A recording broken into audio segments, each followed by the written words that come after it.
last time, set of glass Windchimes, you guys kept going through the ruins of Old Nartzareth. Let's see.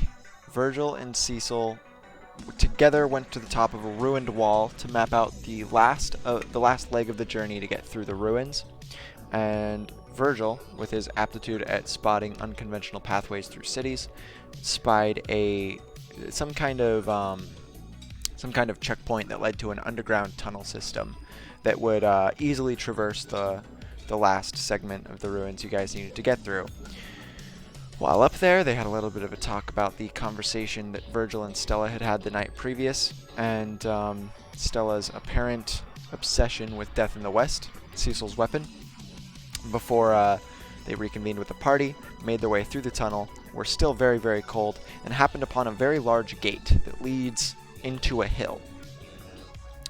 The footsteps of the Arcazan pilgrims, the ones that they had met a day prior, led out and into the doorway, both directions. So it seemed like this is the way forward.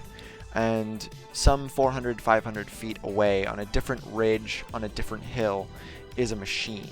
A strange cubic machine that clearly is connected to said gate, and is very likely the way to open it. In front of this gate, there was a singular guardian, and Cecil went to confront them. The party basically learned that this is someone who calls himself Insomnius. Cyrus has clarified that he is one of the Stosalim of the previous age, and you know, all that shit. And then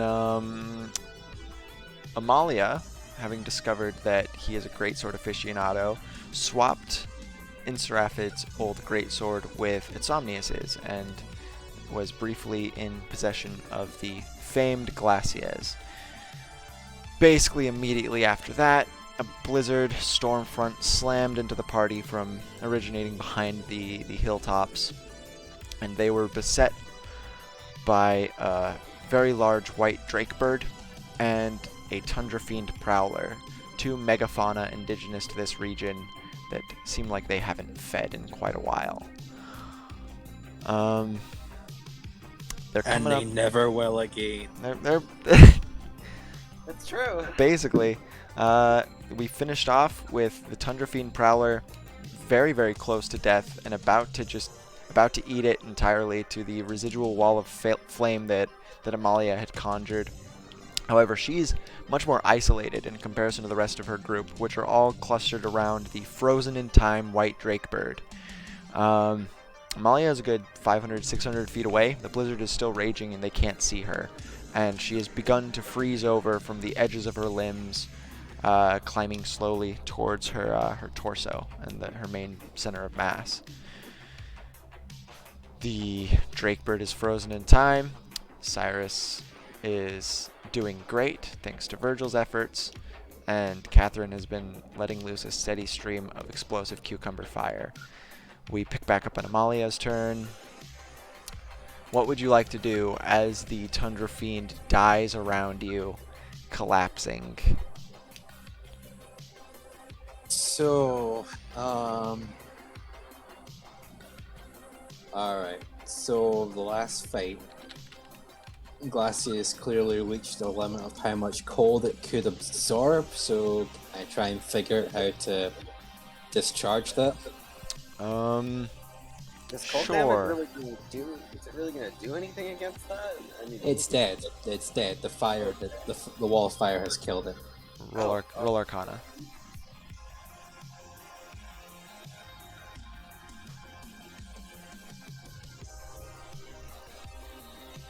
Also, it might be a second before I tell you what the Arcana check does, because I'm frantically trying to get the song that comes after this. Yeah. that's a nice Take your roll. time. Happy roll 24.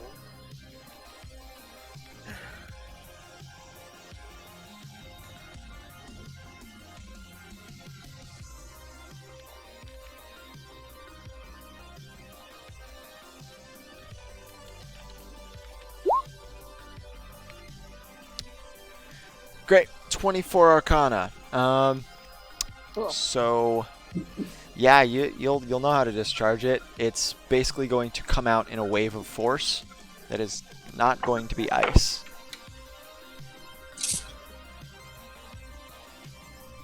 Alright. I'm too far away to do anything with the bird, so you guys will have that killed way before I get back. So I'm going to free myself from the ice that's currently entrapping me by discharging Glacius. Alright, so you discharge Glacias. Is high good or bad? High is great. The wave of force partially fractures the ice surrounding your right arm. However, the cold seems to be... It's not like ice that's slowly encasing you. It's more a transmutive thing that your body's undergoing. Glacias is, however, just from the force, flung from your grasp, and it skitters into the snow. Out of your sight because of the blizzard. That's fine. So wait, I am literally turning into ice? From the edges of your limbs towards your center of mass, yes. Okay. But we wouldn't want that. Yeah, no, I don't want that to happen. So I'm gonna... Amalia freezes. Giant clock. Giant alright. clock. That Is this was, a magical? Is that this was- a magical effect? Seems to be, yes. However, the Glacias thing took your action. That's fair. I'll dispel magic next turn.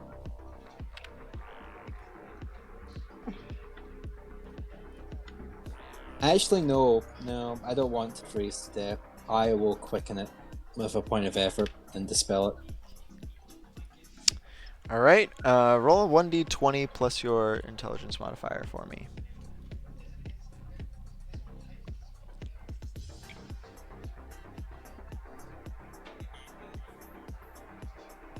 I'm gonna re-roll that. Yikes.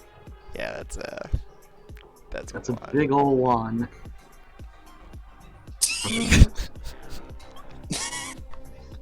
I can't believe Amalia's dead. Okay, so Hang on. 7. Hang on. You can search it, I guess. Hang on. I have 6 HP. Why I fucking cannot. Yeah, you can. Just try again next round, no problem. Choose one or two. So this is higher than the 3rd level.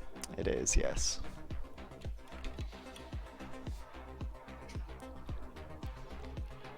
Catherine, what you want to do? Alright, so remind me, what can I see from here? So you're on a ridge that in the middle of a blizzard with close to 0 visibility. There is the giant neck and head of a diving, that really pretty butterfly dragon in the bottom left corner. Just frozen in time about 6 feet away from Danger Plant, probably about 20 feet away from you. You can see people on top of it if you can see its neck and head. You though. can. Yeah. You can see Cecil on top of it. It looks like it was diving to attack somebody that is no longer there because Virgil has understandably moved out of the way at this point.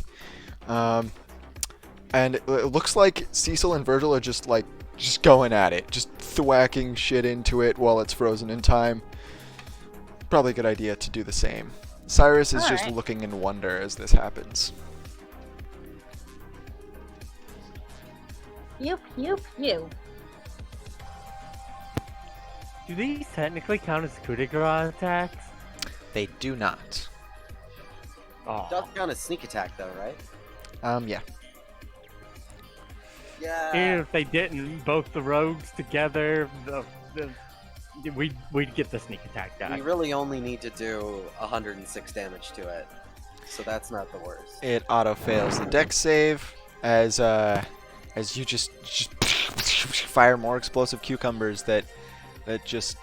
It looks like as they come into contact with the bird, the drake bird, the portions of it that are going to have corrosive effects accompany it in the frozen time, because all of the consequences are going to roll over into an instant as soon as the effect wears off.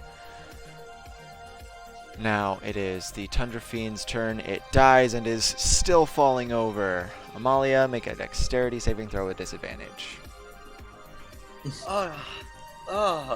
Amalia freezes clock. Pretty big.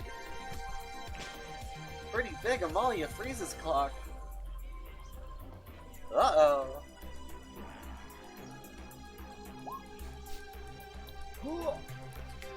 So we got more rerolls. Do we want to be donating? Yeah.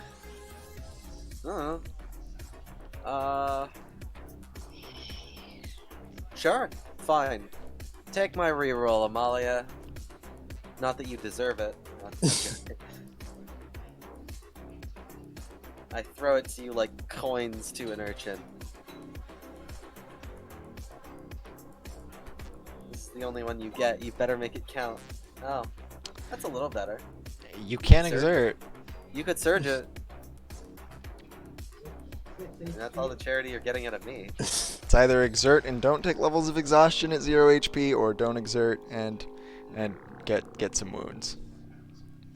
I mean, do you want my reroll?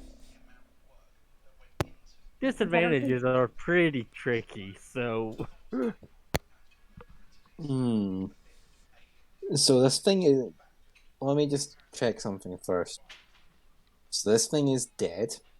It's dead, yes. It's falling over. And you are in the middle of it where it was coiled around, so the collapse is going to affect you.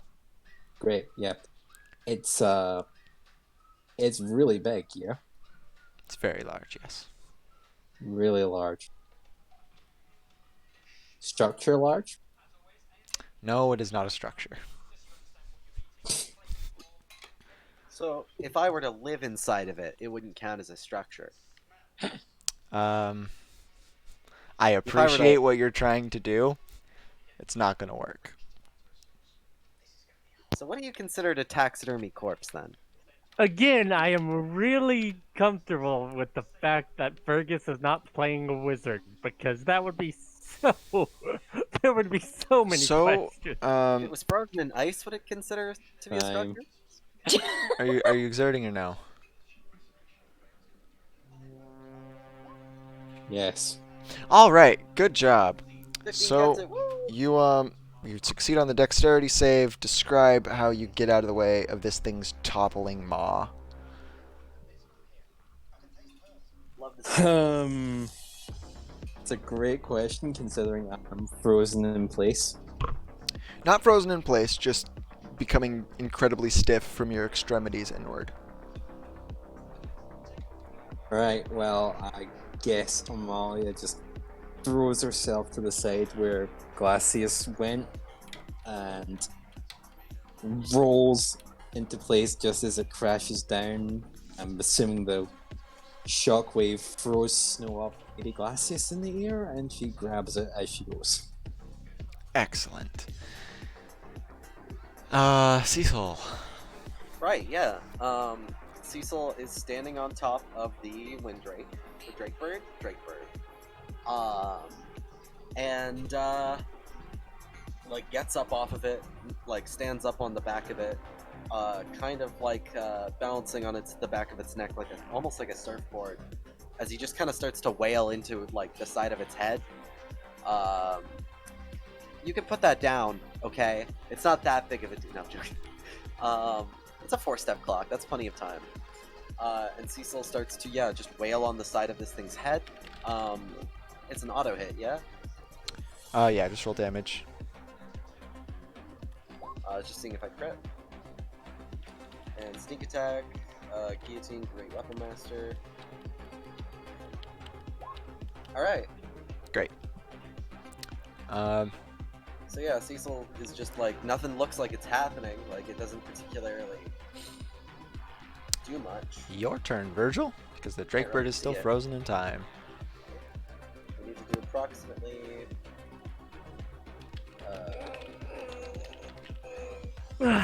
We are going to continue wailing the shit out of it. Yeah. We don't actually, we don't need to do too much more. It's already half health. We don't know this. Yes, we do. It's under 100 health, and we've done. It We is- don't know this. It is Yes, we technically do. meta knowledge. Okay, it doesn't particularly matter. I'm gonna keep wailing No, on it. that even stuff long after matters. it's dead. You can say that it looks like it's It doesn't. It looks exactly like it did when it was frozen in time. Cecil's just gonna keep on wailing on it, like Yeah. for the 3-minute period. Yeah, I know what it is. You know correct, what it is. correct. Is that the sneak attack damage on? And Damage, one crack. damage. Oh, okay.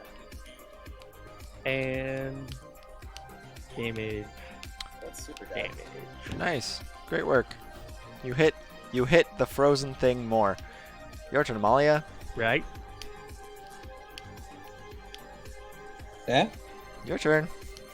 Is it not Catherine's turn? Catherine goes after you. No, weird. Alright. So let's try dispelling this shit again.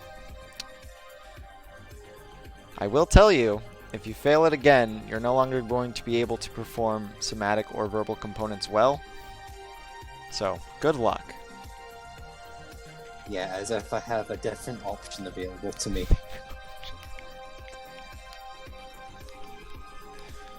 Like, I don't know, I'll move towards the wall of fire. Does it melt?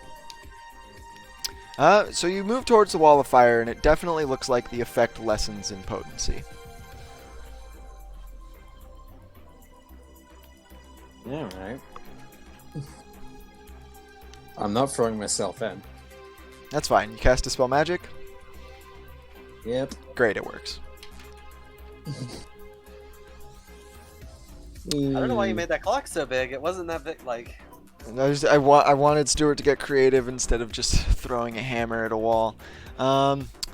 Congratulations. 3 minutes And later, then the you Drake wait- Bird dies. It's already dead. Malia, you've got Glacias. Are you making your way over to the rest of the group? Yes. How? You have very low visibility. The blizzard is still raging. you can't see the silhouette of the frozen Drake Bird. Oh no. Not in a blizzard from 400 feet away. Oh yeah, 400 feet's quite a distance. She can't even see the gate. Imagine not being able to see the gate. Can't be me. In fact, it might be a better idea to stick near the wall of fire for warmth until something happens about this and or someone comes to find you. I mean, now the fight's over, she can just literally just light fire in her. That's true. However So you want to wait, go the Drake about it. Bird unfroze? Yes, it doesn't.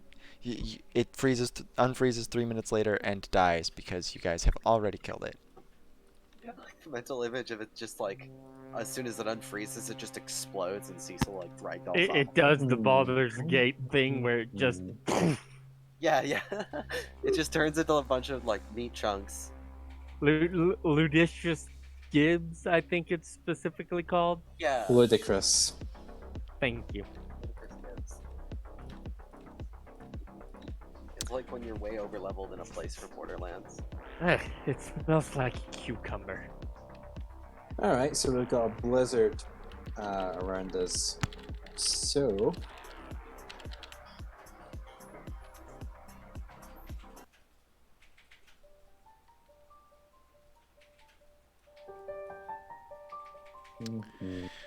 Yeah, what are you guys doing up there with that big ol' gate opening / weather controlling machine? It'd be neat if we had like a skeleton key. Are you looking for your way back, Amalia? Oh, I know exactly how to signal where I am. I'm gonna cast Gust of Wind.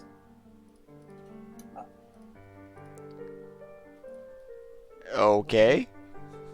There's No, it makes sense. We can follow the trail. it Because if they're going that way, and it's so I get it. just to remind you of like what a blizzard is. It's a really snowy windstorm. Mm-hmm.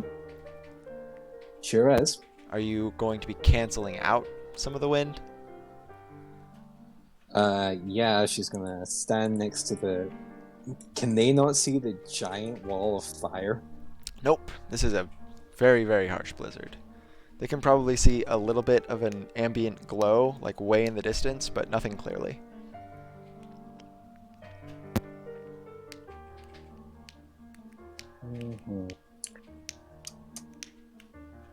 So essentially, there's no way for them to find me, and there's no way for me to get back. Survival, no, I think survival you were checks on the will right help, but yeah, no, gust of wind. Like you can do things. Can Cecil smell Amalia? indicator of, oh hey, I'm over here. With your passive perception, you can't smell Amalia, but you can smell where the Tundra Fiend is. Okay. Hmm. You can absolutely the smell of burning hair is absolutely easy to smell. So without many words, Cecil, kind of drenched in like Drakebird blood because he was standing on it, trudges over to the smell of burning carcass. All right. Are you staying put, Amalia? Yeah. So pretty soon, Cecil, you find your way over to what becomes clearer and clearer as a giant wall of fire, just kind of in the middle of everything. And the huge coiled form of the Tundra Fiend Prowler is dead, probably a good 10 to 15 feet away from Amalia, who's also relatively close to the wall of fire. She still has the greatsword that she had last time you saw her. Cecil waves. Hi. Good job. Good work. Yeah. Well, I dig it. You can find your way back from here now. I mean, I can likely smell the pulp of the other creature that we were fighting. You sure can. Yeah, just came to get you, make sure that all was well over this way. Glad to see it was. We should be getting back now, yeah? We absolutely should. And she's gonna light up her hands with flames. We might need that gauntlet of yours at some point. Actually, there's an odd contraption on the hill. Yeah, Walking. Yeah, I figured, but I wanted to talk to Estamius more. I don't know why. He doesn't exactly seem particularly interesting. Some old geezer on a boulder. Well, he has a bit of a storied history. Don't we all? Not as long as him. Yeah, well, long-winded books are rarely as good as the short and sweet ones, let me tell you. As they make it back. Amalia can see the Campbell's chunky soup that was the Drakebird. They step through it, slash over it, and they go up to the contraption box. Yep. So, your gauntlet essentially makes short work of this, Amalia. You can use this machine to not only neutralize the blizzard, you could also start... You could raise the temperature, actually, but you're not sure what environmental effects that would have. And you can also feel like this contextual connection between not only this machine and the gate, but this machine and the lift system of Nartzareth, kind of spanning the entire city. You said she could raise the temperature, but she's not certain of the effects. I don't think the Islander would care about the effects. She has an Just my 2 cents. She has an intelligence of 20. She knows what climate change is. I guess. She's not what I in the mean is big business. Yeah, you just don't know how widespread it is. But she is going to stop the blizzard. You do so? You turn Yes. the temp up and just the ocean next to you just starts to boil. Acid rain starts. Everybody make a con saving throw. DC 61. That includes you, Sayako, and Kane. I'm just kidding. Blizzard stops. You see Insomnius. He's still all the way over down sitting on the boulder, except there's a large amount of snow that are on his shoulders and head. He's moved basically not at all. You don't seem to be put out by much, do you? Are you guys all heading over? Because he's too far to yell to. Cecil, Uh, way. yeah, she's gonna start the gate opening process, and then move over there. So, the gate opening isn't just opening the gate. The mechanisms seem to delve very deep into the hillside, as not only does the gate open, but it also pulls the top of the hill down into a valley kind of canyon passageway of dirt and stone and this constructed iron. And it leads forward. You get down to Insomnius, and he just kind of regards you all. He says, I didn't know that there were this many of you. How did the sword serve you, girl?" Well, he stopped me from freezing to death. That was a handy side effect. "It was the sword's doing, not mine. Thank the weapon."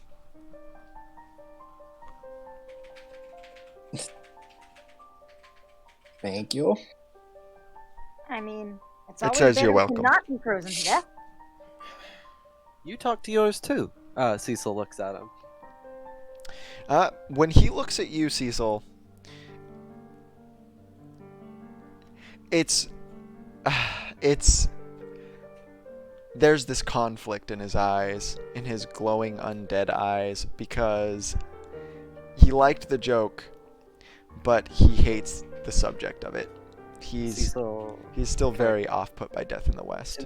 since he's silent at that, Cecil just kind of closes his eyes and shrugs and says, "Well, then I guess yours seldom responds, so it's a bit of a different story." As for your weapon, and he turns back to you, Amalia. He takes your greatsword, flips it up into the air, catches it by the blade, and extends it to you. "It has an excellent weight to it. Very fine craftsmanship." I have a sneaking suspicion it may be dodgery. "I suppose it did have that smell to it." He lies through his teeth. Cecil walks in through the gate, just Ooh, Dodgery? So, I've heard of them, vaguely. we've talked about them on a number of occasions before now. I would hope you remember. Yeah, but I was busy with my plants and I wasn't paying attention. At least you're honest. Just a last word of warning before you continue. Things are a little different past this gate. So, just before we go, a couple of things. First off, can you tell me a little more about the man at the threshold? All we ever knew about was that you came far to the north and were never seen again. I will be frank with you, Amalia. If you've read the texts, then, well, we likely know just as much as one another. That knowledge unfortunately rests with Mog, and that is why I wait for him. I wonder what the wait. The second thing I ask, you've had experience with the creature in the Eshevai? Unfortunately, the name Eshevai does not mean anything to me, but I have undoubtedly met with that thing. And he nods to Death in the West. Oh, Cecil left. He already went through the He gate. nods in the direction that the gate leads to.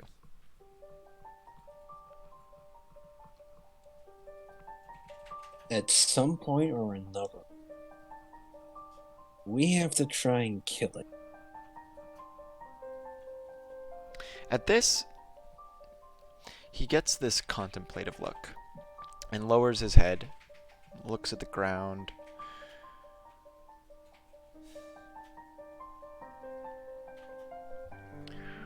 "Well, then, I suppose my warnings were for naught. Your place does indeed lie past this threshold."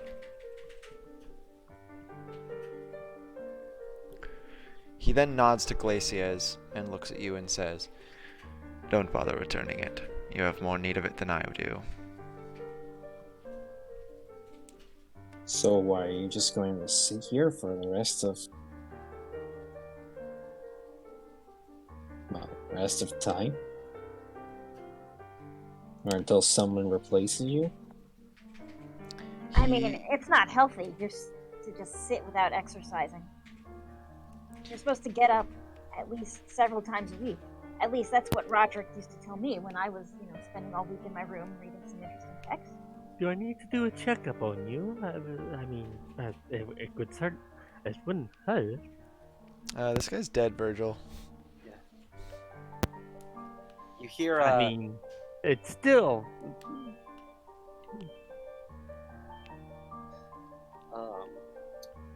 deeper down the gate than some of you might have noticed, you hear a... Insomnius doesn't look like he has a response prepared for what you've asked, Amalia. And there's this look of resignation in his posture. "I suppose I will, if that's how long he takes."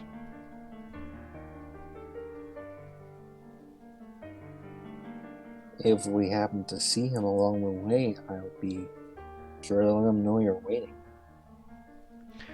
Oh, he knows. But I appreciate the sentiment. Now then, come, you've a quest to go on, right? It's someone very impatient to lead the way. Keep an eye on him. And you guys make your way through the gate, through the valley of dirt, and something does feel considerably different. Cecil, you're obviously the first to feel it, as you were the first to cross the threshold. But you can tell that if you had traveled above the gate in the direction that this canyon leads, you would not be in the physical location you're currently in. There's something weirdly impossible about the dimension here. And it comes back up to just the snowed over surface. And you're once again on the hills leading to the Arca district. You see the railway high above you and the station it connects to, past the tower that's just kind of yawning up into the sky. But you feel like you've felt in Eden. There's a distinct feeling to it. And despite that, you also don't feel like you've left Jericho. It's like the veil has thinned between the two places. At least here. At least after That's probably not good. passing that threshold. Yeah, we passed... How old is the Arca district?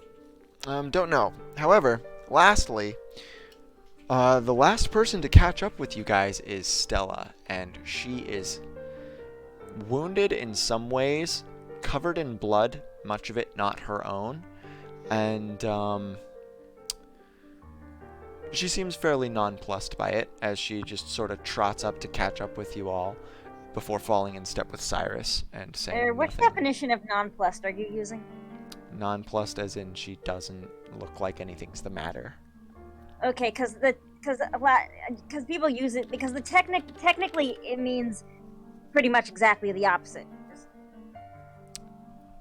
Well, but yeah, okay. So Cecil... Well, I guess Virgil needs to at least give her a cursory look over. Said she looked a bit wounded, right? roll medicine. What were you doing, Cecil?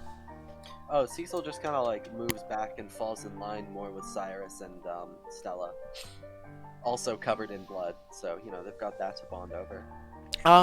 Yeah, she's definitely got some blood. She's got a pretty bad sprain in her left shoulder. It might be dislocated from the way she's moving it. There's some fragments of bone on her upper forehead, and there's a lot of blood like around her mouth. She kind of looks at you as you're kind of just fussing over her as you're all in step, Virgil. She's like, well, what do you want? Get away from me. Do you want me to fix this or not? Fix what? I feel fine.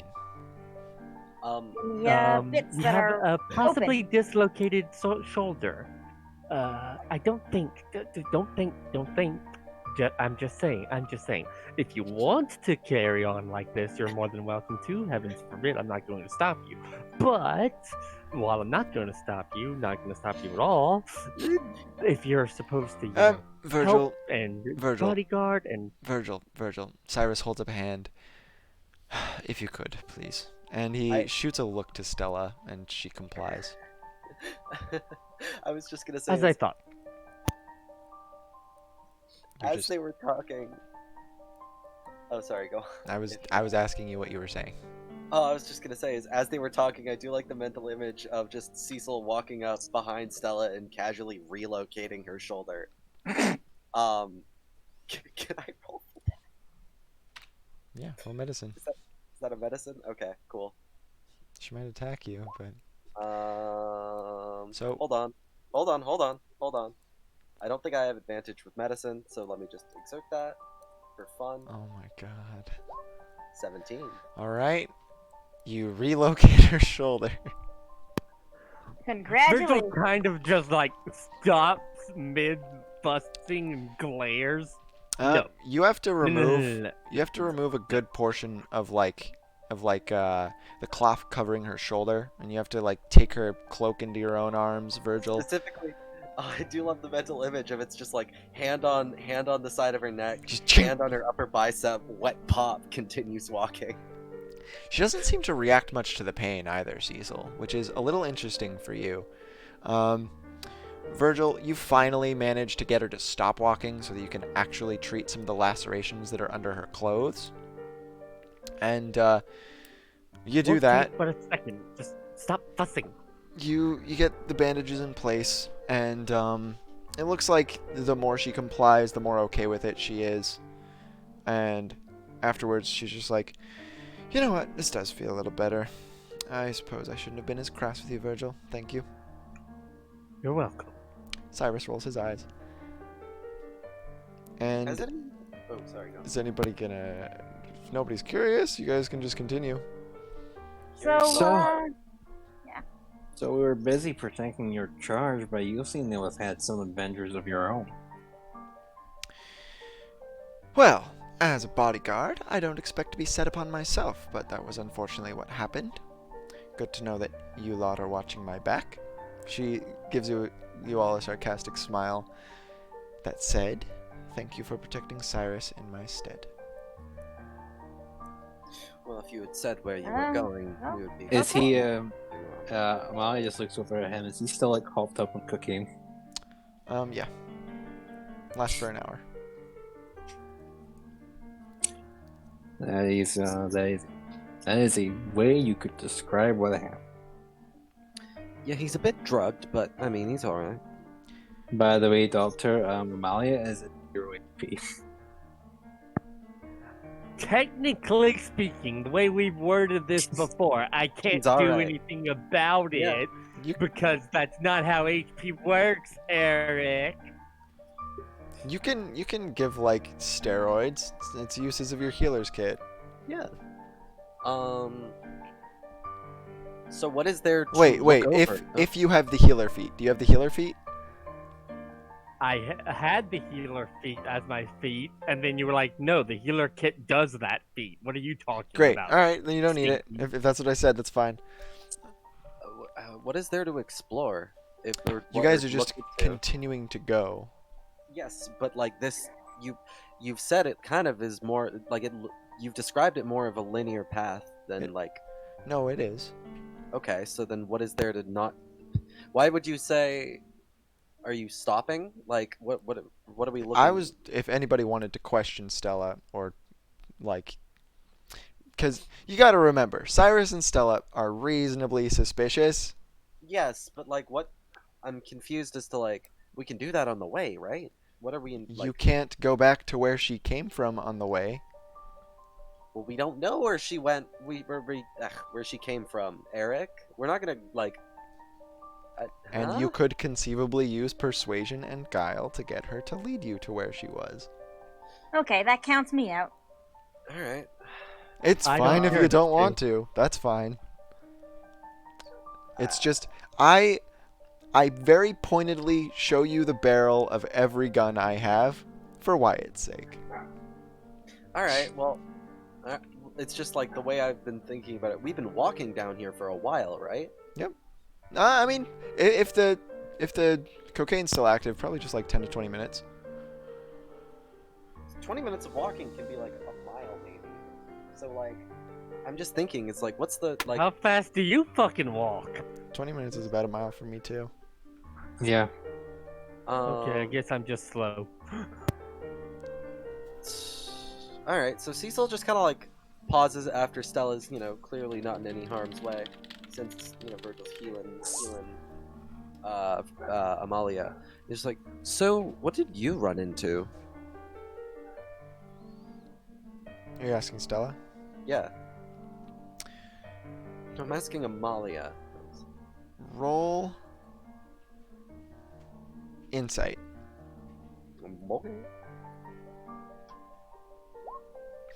She feeds you a bunch of dribble.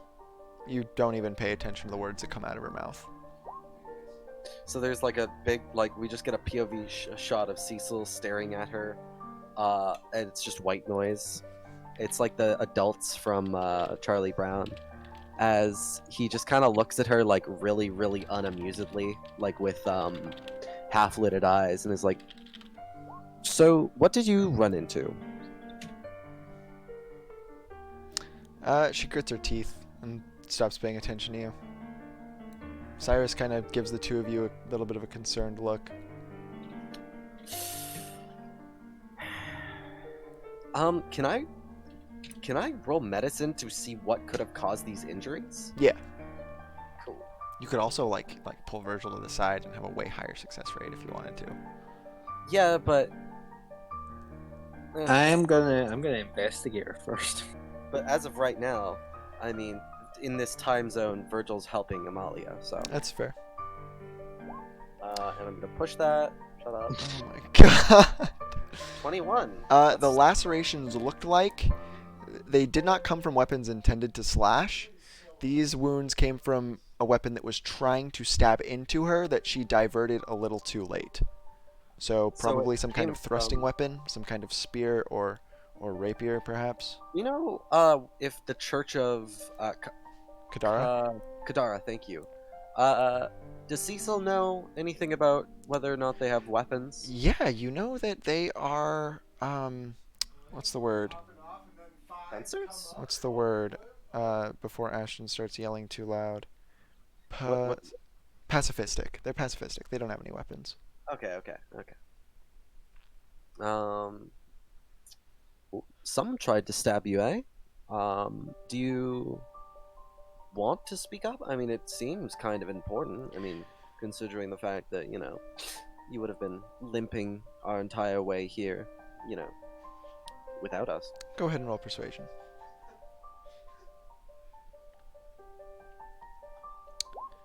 Ah, crit. With a sigh of resignation, she goes, "Fine. I was very briefly and very effectively diverted away from the rest of you, and somebody that has apparently been hunting me for a very long time tried to kill me. Seemed like- What's their name? I can't tell you their actual name, but they're referred to as Star Metal. And they're dead Alright. now, so it doesn't matter." What did they Wait. have on them? That... Wait, I like to chime in here. Star Metal. Hey, Yes. it's no worse than who was the guy that Frederick killed? Laserface. Yeah, they're all, I'm sorry. Is there some assassin cult around here that just gets off on fucking stupid names? Hey, It could very well actually be a manner of initiation. Do you want to go back to the body? I mean, what was on them that was so dangerous as to best you? nothing was on them, and it didn't best me. I killed them. Well, Clearly, everything's okay. Amalia, roll investigation. And if you're trying to be subtle about it, roll sleight of hand. Can I roll sleight of hand to divert her a bit?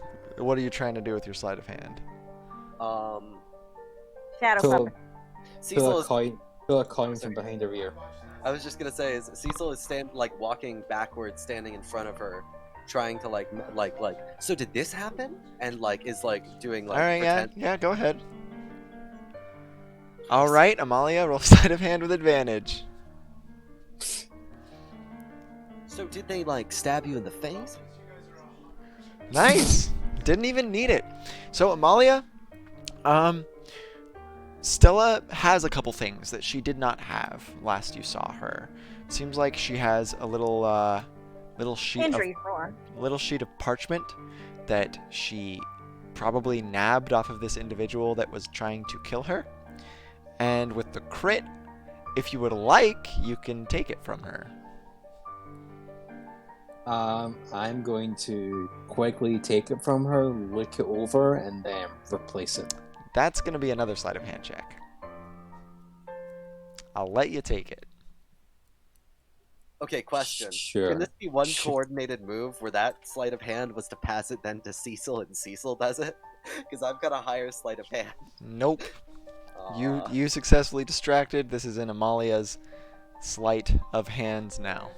Good luck, Amalia's sleight of I hand. already gave you my crit. My reroll, I mean. All right. Let's see what it says Can first. always So put Amalia's it. gonna, Amalia's gonna take it. This seems to be a directive signed with a pretty formal insignia that you don't recognize unless you roll history and also crit. So roll history. The parchment is heavily bloodied, by the way. Whatever Stella did to this individual is not going to be great to look at. Jesus Christ. All right, you didn't crit, but I'll give it to you. 25's high. You guys' modifiers are insane. This is the insignia of the Blood Hunter faction, and this is a directive to hunt down and kill Stella. Additionally, to protect Isalia and Guido from quote-unquote the Hunter of the Cherus, who you infer was Frederick. What a shit job they did. There is a scribble through that second part. So it's just When you cross off something on your grocery list because you've done it already, or because you decide you're not can't doing anymore. it anymore. Yeah, basically. And unless anybody wants to do anything in specific, around this point, you all start to see the Arca district in the near distance. You will reach it by nightfall. And we cut, finally, an hour later, to Adante and Robert. Who shall entertain us? Yeah. It's their game now, right? We're playing Steadfast 2? We're playing the peasants. Steadfast 6, actually. Oh. Let me find the video. We're playing Forge Contract 2. Alright. Robert, I'm confused by the show. Wait, who are you playing exactly? We're playing TSC 2, Too Many C's. I don't know who the mysterious individual is. Psycho and Kane. Spoilers. Okay. You are accompanied by your bladesman, Psycho, Seeken. As you have been making the trek to the main township of the Arca district, away from Kane's very isolated Emolite forge. And as you travel from this distance, you see the small in stature, white-robed pilgrims of the Arca district, all of the Arcazans, some of them peeking at you from behind buildings, some stopping their pathways, walking down the thoroughfares and the side streets, just kind of moving their heads in your direction, seeing you, and then remaining fixated on that spot as if as if Ashton would shut the fuck up for once in his life. And it's definitely not normal for people to visit this place. And they regard you with a lot of reverence as well. After you get within about 100 feet, unless there's any conversation that I am skipping over that you guys want to have with one another, a couple of them come out to meet you.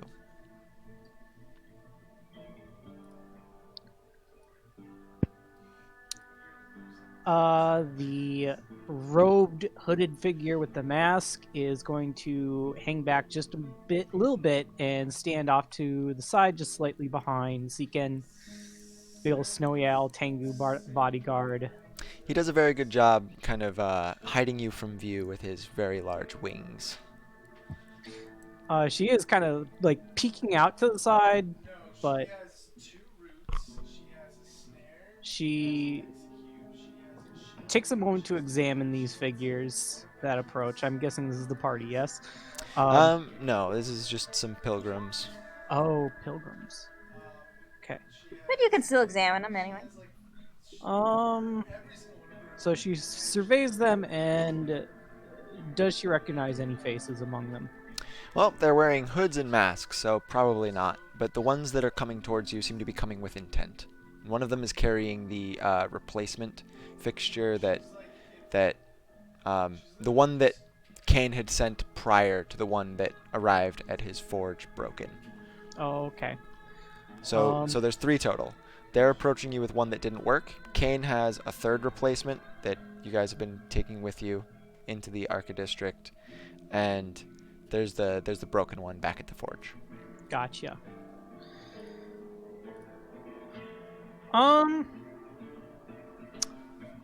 These are more or less Kane's people than her own. So the totally masked stranger is going to let Kane handle this.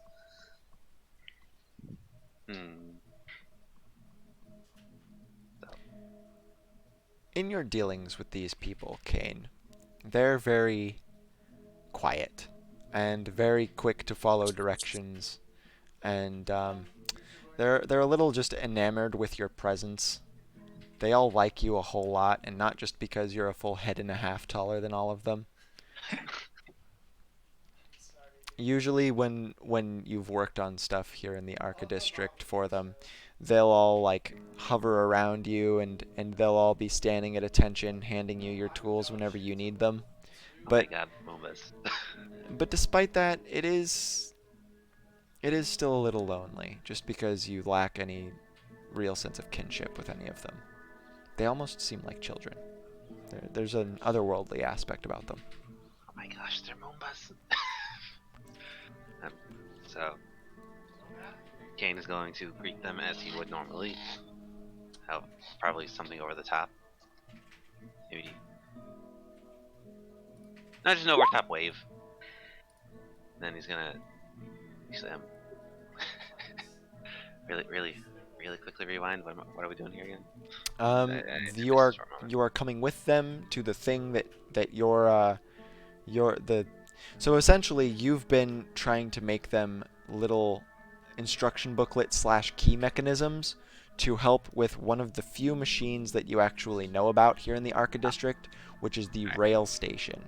Yeah, I remember that part. So there's. And they have brought back one of said keys, horribly mangled and broken. So something is clearly wrong. And at this point, you, Saiko, and Seeken are coming to get a closer look at what the thing is. So yeah, Kane's just gonna greet them and then take a closer look at the thing and see what the hell's going on. So they lead you into the township proper. And as you get closer and closer to the rail station, it becomes more abundantly clear how wrong something is with it. Huh. Well. Huh. I do regret how brief this was, but just to segue back to the other party real quick, you guys are essentially approaching the township on the opposite side. You see clusters of little homes built of stone and of wood with varying styles of rooftops, most of them looking kind of ramshackle and shoddy, but also sturdy in a way. And two structures kind of dominate the town, in that they are not like the others, like the smaller houses and buildings, in any real way. One of them seems to be made of the same, with the same architectural style as the rail station that I guess Amalia would have only seen it from a distance, but Cecil, Virgil, and Catherine, you've all seen rail stations before because they're kind of a staple in Nartzareth. They're made they're made with this brass metal and iron and gold, and they have the same coloration as like the spider webbing rail system that extends up in the air that leads to the Bastio district. And there's something up with this one.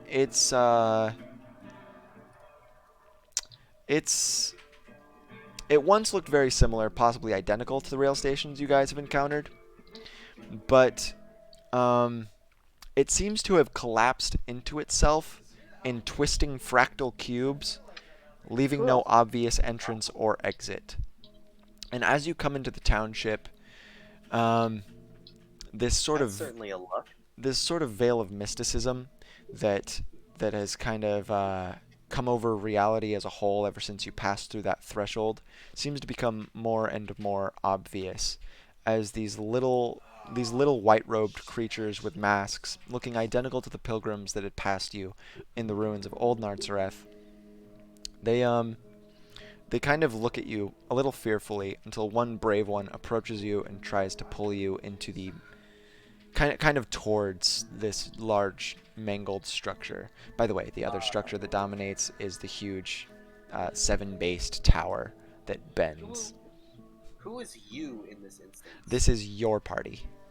Yes, but there is only one trying to pull us this way, so who is it pulling? It's pulling Cecil. Cecil's always in the front. Okay. Cecil kind of just looks at it, doesn't, like, at being pulled, kind of, like, is tugged a bit, looks down, it's like, okay. Pretty unperturbed, and, follows the funny little creature. And as happenstance is necessitated by Collab D&D sessions, you guys get there at the same time. You're both in front of the big horrible machine building thing. Wow. So you guys see a masked figure kind of hiding behind a large owl monster humanoid, which you identify as an Azunian demon of some kind, next to just an old guy. And they are also attended by some of these pilgrims. And in front of you is the rail station that has something wrong with it. Of course it would have something wrong with it. Of course. I'm starting to notice a pattern. Yes. Well, we shouldn't dawdle, I guess. I'm not exactly... Ugh. God, I'm tired. Excuse me, who are you people? The big owl guy just kind of casts a judgmental glance over all of you. Who are you? Do you know these guys, Kane? Kane is going to like teleport behind one of the other party members and be like, Jesus Christ. no, Why I don't would- think so. Why would you even do that? Oh, because it figure breaks the ice. Virgil jumps. I'm just Right? gonna Is this straight one up of assume those- it was him. Not He jumps. angry Like, people things that I'm supposed to know? Jumping up Uh, hold- behind people? Seeing Well, I didn't jump. Sound right. I have to. Hey, Hollow. with Suppose a appearing out of device. your shadow does look like I jumped, huh? Upon Kane's teleportation, Cecil skirts back close enough to, somewhere for cover, as, Kane can clearly see, like, Death in the West is slithering up his forearm. He did not like that one bit. Very scary, not epic. Relax, you guys aren't even on my radar. But Um, I overheard that you guys. What's the radar? Oh, don't worry about that.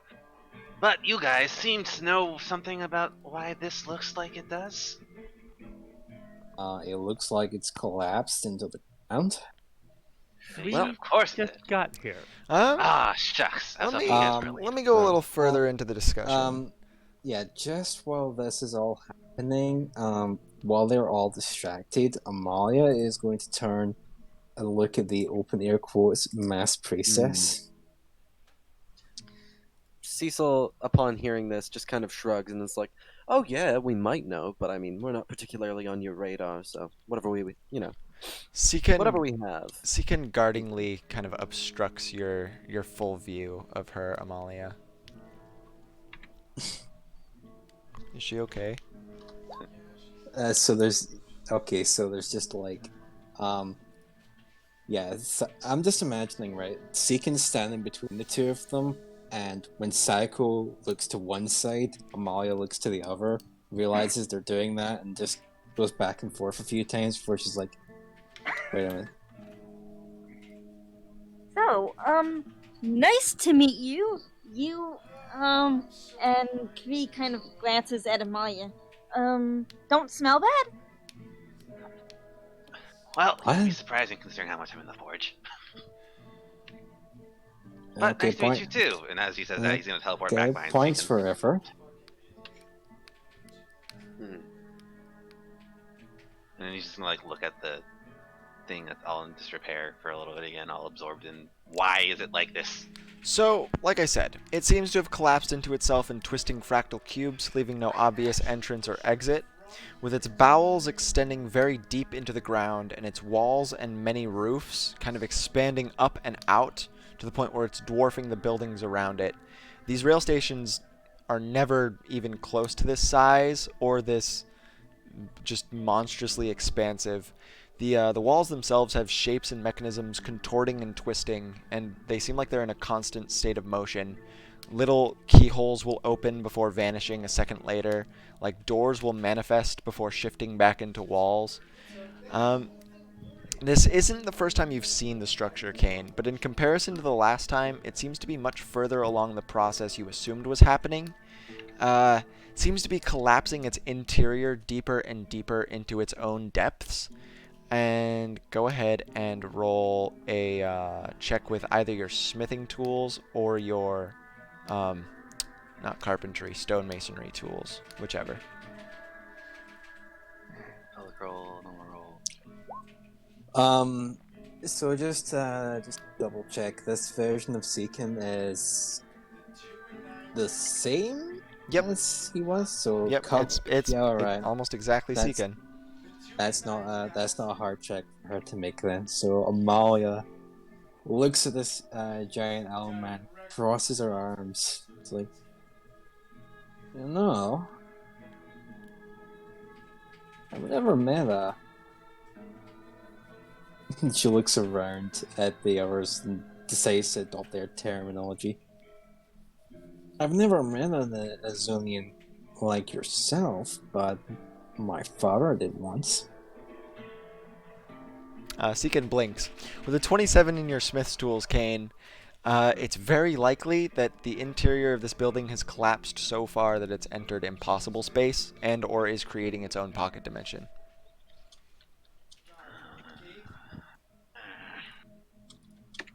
He's gonna like toss his hands in the air and just be like, "Oh, darn thing's making its own dimension. Possibly. Really? That's potentially not great. Just for Also potentially context, useful. what mask is Sayako wearing? It is a very almost featureless mask. The only feature on it are like these narrow slitted eye holes, and probably a couple of other decorations on it. But it's pure white basically, and So the masked priestess has been kind of in this stare off with Amalia, just for future reference, for Wyatt's sake. Try not to keep things in the chat, or else do it with the intention of reading them out later. You whisper something to Seekin. He leans down. What do you say? she tells Seekin that she recognizes Amalia's accent as Canaan from Canaan. And further, she also thinks she has a good inkling of who these people are.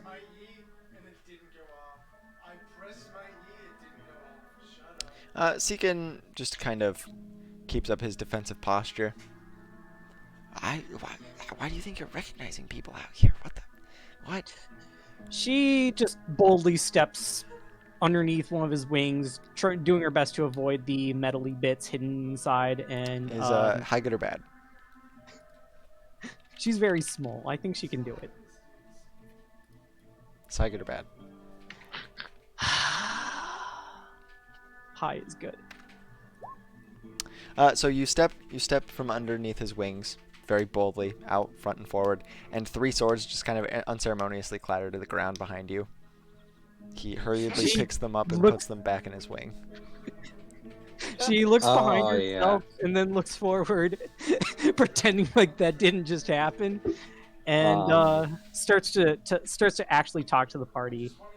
Amalia is going to be polite and like figures that they have a reason for this. So she just sort of looks at the others and then gives the open air quotes mass priestess a wink.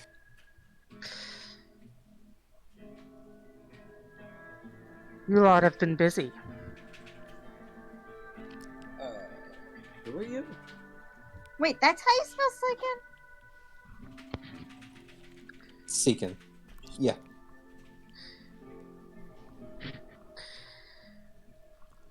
A little bit, yeah. Just How a was your, traveler. how was... You're awfully long. You're awfully far from... You're awfully far from home. She directly looks at Amalia and says, Yes. Kanan is quite a bit of ways away from here.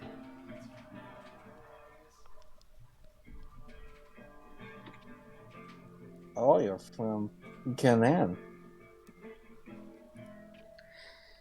Hey, Cecil, roll history. Okay. Cecil looks at her and says, I think I'm going to roll history.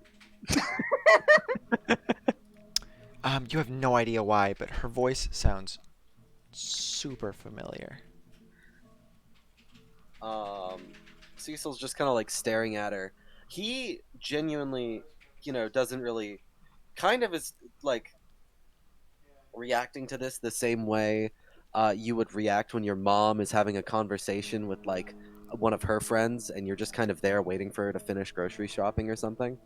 Because he's just kind of like he sat down at this point on something and is just kind of like waiting, but his eyes kind of like perk up and open to see, who this stranger is. I did notice that there is a couple of individuals missing from your group, and there is one extra Balturan since I last checked in.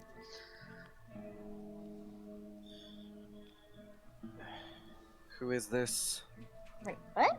Oh, you mean keeping an eye on us? The last thing we need is another person keeping an eye on us. Ugh. Not so much an eye, more of an ear. Keeping an ear open. What was that, heard about some big fighting ritual, some big opening flower place, and something to do with the moon? Yeah, all that did happen. Checks out. Whereabouts in Canaan are you from again? She looks very amused. she doesn't really bother to hide this fact. She just simply looks towards the big old weird dimension tower that keeps having its doors phase in and out and its keyholes phase in and out. And then back at Seekin's made his way over, and he pulls out one of his mundane swords and just jams it into one of the keyholes as it appears. And as he does, the sword being inserted holds the keyhole in place, and that specific portion of the wall is no longer in flux. Seekin's shoulders kind of jolt up in surprise, and he looks over his shoulder and he's like, guys! But nobody really pays attention. Continue. her head swivels back to the party. The Azuni district. Oh, you're from the Azuni district. Amalia, just FYI, they're there is an Azunian embassy in Canaan, along with basically a Chinatown. Oh no! I fully believe there is. She Whole district. You hear her? What have you never been? Have you never been, Virgil? Oh, you're missing out. Got all sorts of things down there. Like what? Perhaps you two could educate me. Hmm? Oh, there's lots of things. There's like these little sugars things, little circle things. Dango, isn't it?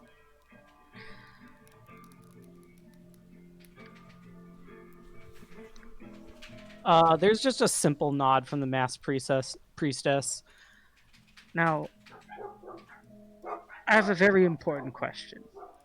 Where is the one who has the antlers? Cecil just kind of like raises his eyebrows, stuffs his hands in his pockets, and makes his way over to Seekin. Let me. What's up? So I figured out if I jam one of my swords in the keyholes, it stops. We I see. and Amalia stops, looking as impressed. We may want to talk about that in private. Cecil walks over to Amalia, puts a hand on the gauntlet, and is like, "Can I borrow this for a second?" Great. And unless resisted, attempts to slide it off her and use the skeleton key function on the stasied part of the. No, she'll give you it for now. This is taking up her attention. So Cecil slides it off her hand, puts it on, grimaces that it's warm and kind of moist. Is high good or bad? High's good. So you your left arm begins to decompose out into the skeleton key mechanism that the gauntlet turns it into when you use this ability. Go ahead and spend the effort. It's not going to turn back. If I don't have effort, what happened? Then you can't do it. 4. Cecil takes it off, puts it onto Seekin, and is like, "Use this." Seekin, he's holding the handle of his sword with his one hand, and he tries to put the gauntlet on his wing, but his hand is too big, so he just takes the gauntlet like in his hand and then punches its fist against the wall, and nothing happens. And he looks at it and then gives you like a "What the fuck? Why did you give me this?" And he hands it back to you. All right, Amalia. Cecil, give it to Virgil. Okay, Virgil, get over here. What? Anyways, Amalia. So she Amalia and looks back. Psycho. Yeah, she looks back. Gladly, Virgil definitely takes that opportunity. Yeah, so He she ain't gonna looks back fucking to the deal with mass. that. She goes back to the mass priestess and like, we should speak in private about that. I see. There's just a bunch of the Archazans just that have formed a ring around you. They're all watching intently. In private, then. On to the matter at hand. What brings you out this way? How far away is everyone else from where the two of them were talking? As far as you want them to be, you guys are in the town square, so anywhere from 300 feet to like 6. Yes, so Amalia is going to look over at everyone engaged in shenanigans and turns back to the mass priestess. It's like, oh, come on now. Are we really doing this right now? There's a tilt of the masked figure's head as if to ask, do what? You're not even hiding your fucking ears. No, they're hidden. Yeah, the mask does hide the ears. The mask is a mask of disguised self. She also has her hood up. So Yeah, They look she's got her hood up. She's got black hair. No tails. Looks pretty human. Sorry, I forgot to clarify all that. But she's also asking about Calliope and has Yeah. mentioned being in touch with the party, and that has been brought up before. And Amalia is just I'll roll an intelligence check. Amalia is just really offended that she's pretending not to know who she is. You're taking intelligence damage as you speak to her. Let me, cause it with the disguise self, it might be an insight check against her deception roll. That would probably be the best way to play it. Typically, what I it is. am Eric. I am going to allow him to just have this. All one. right, yeah, you can have it with a 13. Sayako's deception rolls can't be higher than like 3 as a roll, anyways. So Very well. And she reaches up and she unaffixes the mask. Sorry. And Well, I didn't know Sayako was a bearded wizard. wow, what a twist. There. In a snuggie? Nope. She shakes her hair Actually, loose. Really fucking good. She shakes her hair loose, flexes her tails a bit, and says, "It gets cramped in there." We've known each other since we were kids. Why did you think that would work? It wasn't to deceive you, mind. It was to, well, keep a rather low profile as I wander this realm. wait, do Amalia and Sayako know each other?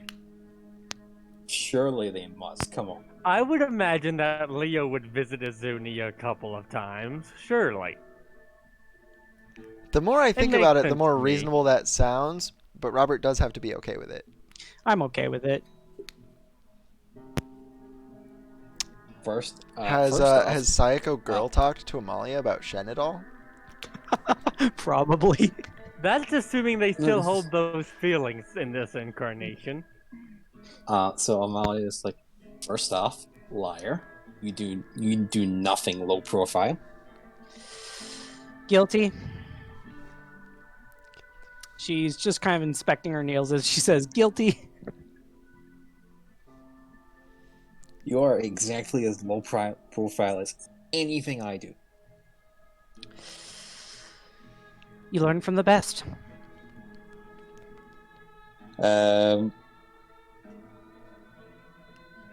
Oh hell, this is the first person she's actually known in ages. She's going for the hug. There's this big ol' oomph because Sayako only has 7 strength. You easily Yeah, overpower her with this bear hug, and her arms just spring out as well as her tails, and you just hear this. What did you do about it? Kane's gonna be like, do I need to cast tongues? I can't understand you. Hey, Kane, Anyway. focus. The door. So, Virgil, you put the gauntlet on. What would you like to do? I can't actually inspect it, but presumably Amalia has told us all, or is it intrinsic knowledge? It's Is it intrinsic intrinsic knowledge. when we put it on? Interesting. Actually, no, wait. Huh. She did describe it. Fascinating. It's not intrinsic. It's intrinsic to her. My bad. Fascinating. Very fascinating. Well, I suppose I best give this a shot. It's not very comfortable. Not really my thing, perhaps, but okay. By the way, Cecil, you're lucky as hell that you couldn't actually use the Imprisoner's Key with that 4 out of 100. Yeah, I'd like to say so. I don't really know what it would do, but yeah. Well, we're about to see. Virgil, are you using the Imprisoner's Key? Ooh. Okay, well, let's Yeah, let's see try what this happens. out then. Good luck, Virgil.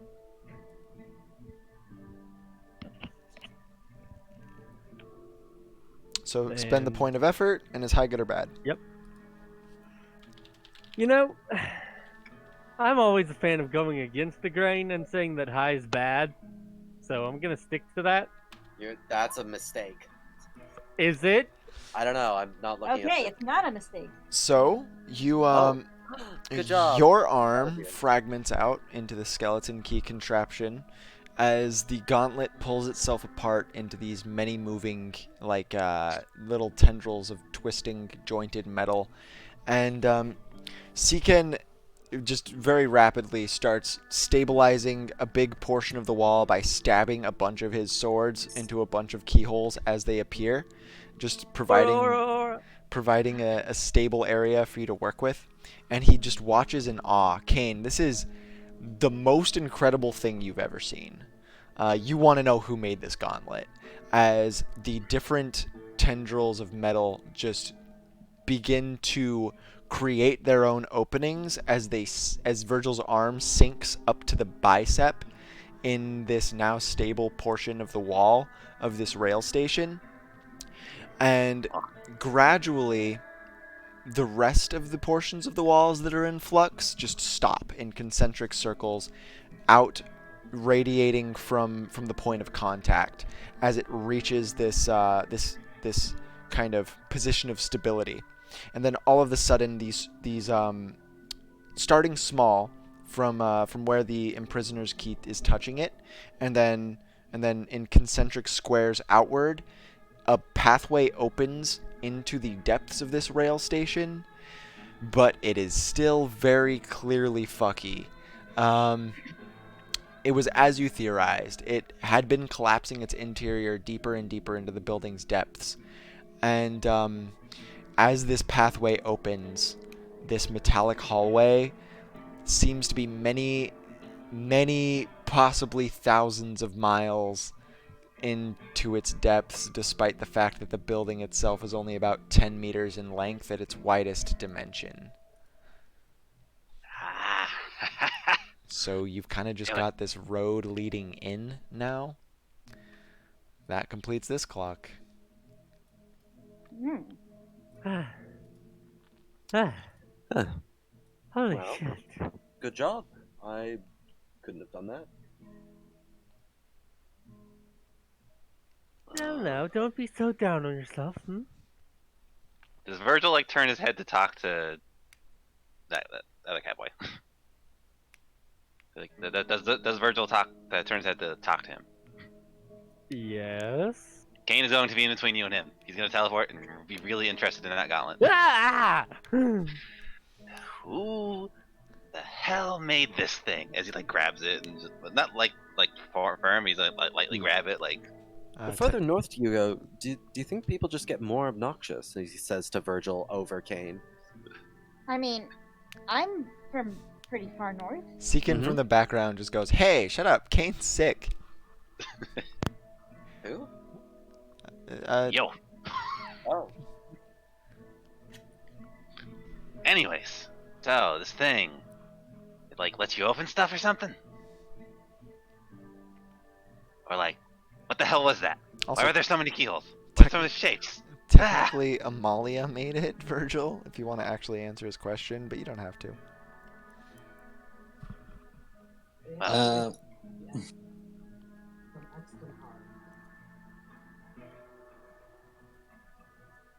okay, so assuming he's not going to say that, Kane is going to like,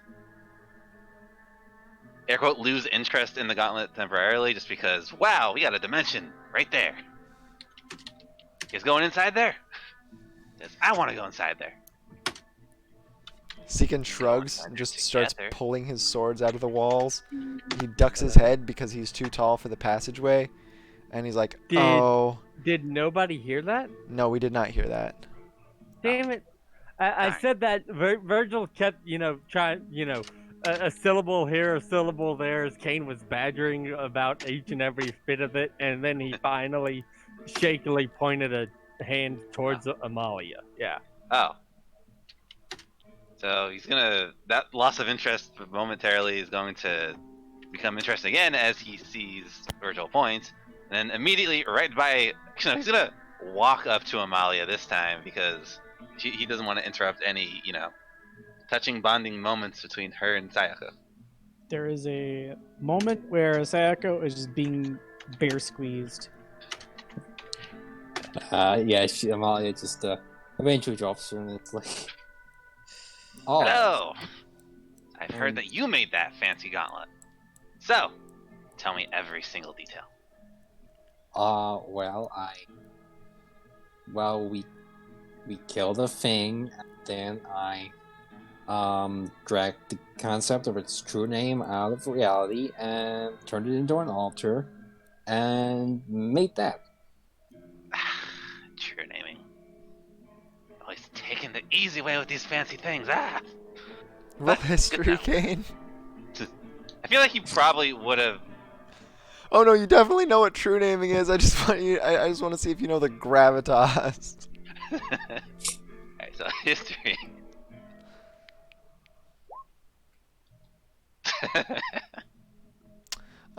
No, yeah, you, so Amalia looks Canadian, which is funny because true naming is kind of an Aleutian thing, which is here, like, the Aleutian family in the Aluk district here, as in several thousands of miles away from Canaan here.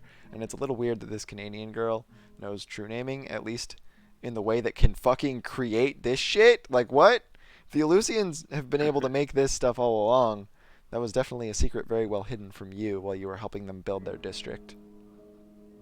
So yeah, so he's gonna like complain about true naming and all that fun stuff for a moment, and then realize a look of realization just dawns on his face as his eyes are probably going to like light up temporarily, and he's gonna like look back at Amalia and just be like, "You just said you made it with true naming, yeah?" That is correct. That is these are words that I said. He's gonna like put his hands to his mouth and just be like, "Oh, slimy son of a." Ugh. True naming can make stuff. Why the hell did they make me? Amalia just looks at Psycho as if, why is everyone we know? Sayako picks herself up off the ground after she gets bear hugged, dusts her clothes down to get the snow, I'm guessing, off of it. And she's like, "Great, really neat talent. No, it's not simply unique. You don't get it. This is so. Kane's just gonna like blow off steam in the distance real quick. Seeken, like, sees you starting to get a little angry, and absolutely one to seize the moment, he grabs a bunch of his swords and runs over, and you guys just start beating the shit out of each other. Yes. There's a moment where What? Sayako just watches the two of you duke it out on the spot, and then she just turns to the rest of the group, and her face says everything that this is perfectly normal behavior for Seeken. Like, it hurts. Do I patch them up or do I let them suffer through their bruises? So I'm going to presume that is Seekin. Who is the other guy? His name's Kane, and he's a local around here. He's seems to be a blacksmith who is working with Emilis, the weird, messy anti-magic stuff. All right. Wait. Yeah, you know who Kane is, Amalia. Wait. That Kane? Like the.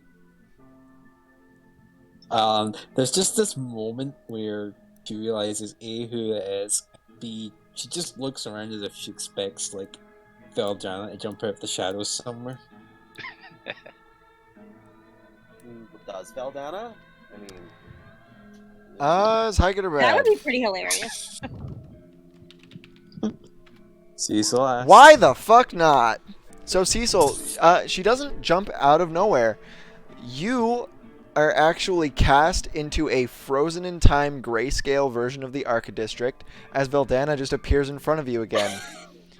So Hi. Veldanna, you sense Kane immediately around your one of your newest recruits, one of your newest little henchmen, and maybe you're compelled to say hi. In fact, you are compelled to say hi.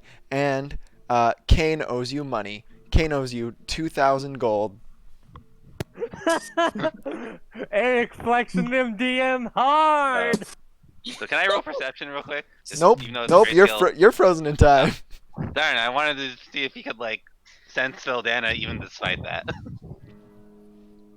Ta-da! On top of the morning to you, wee one.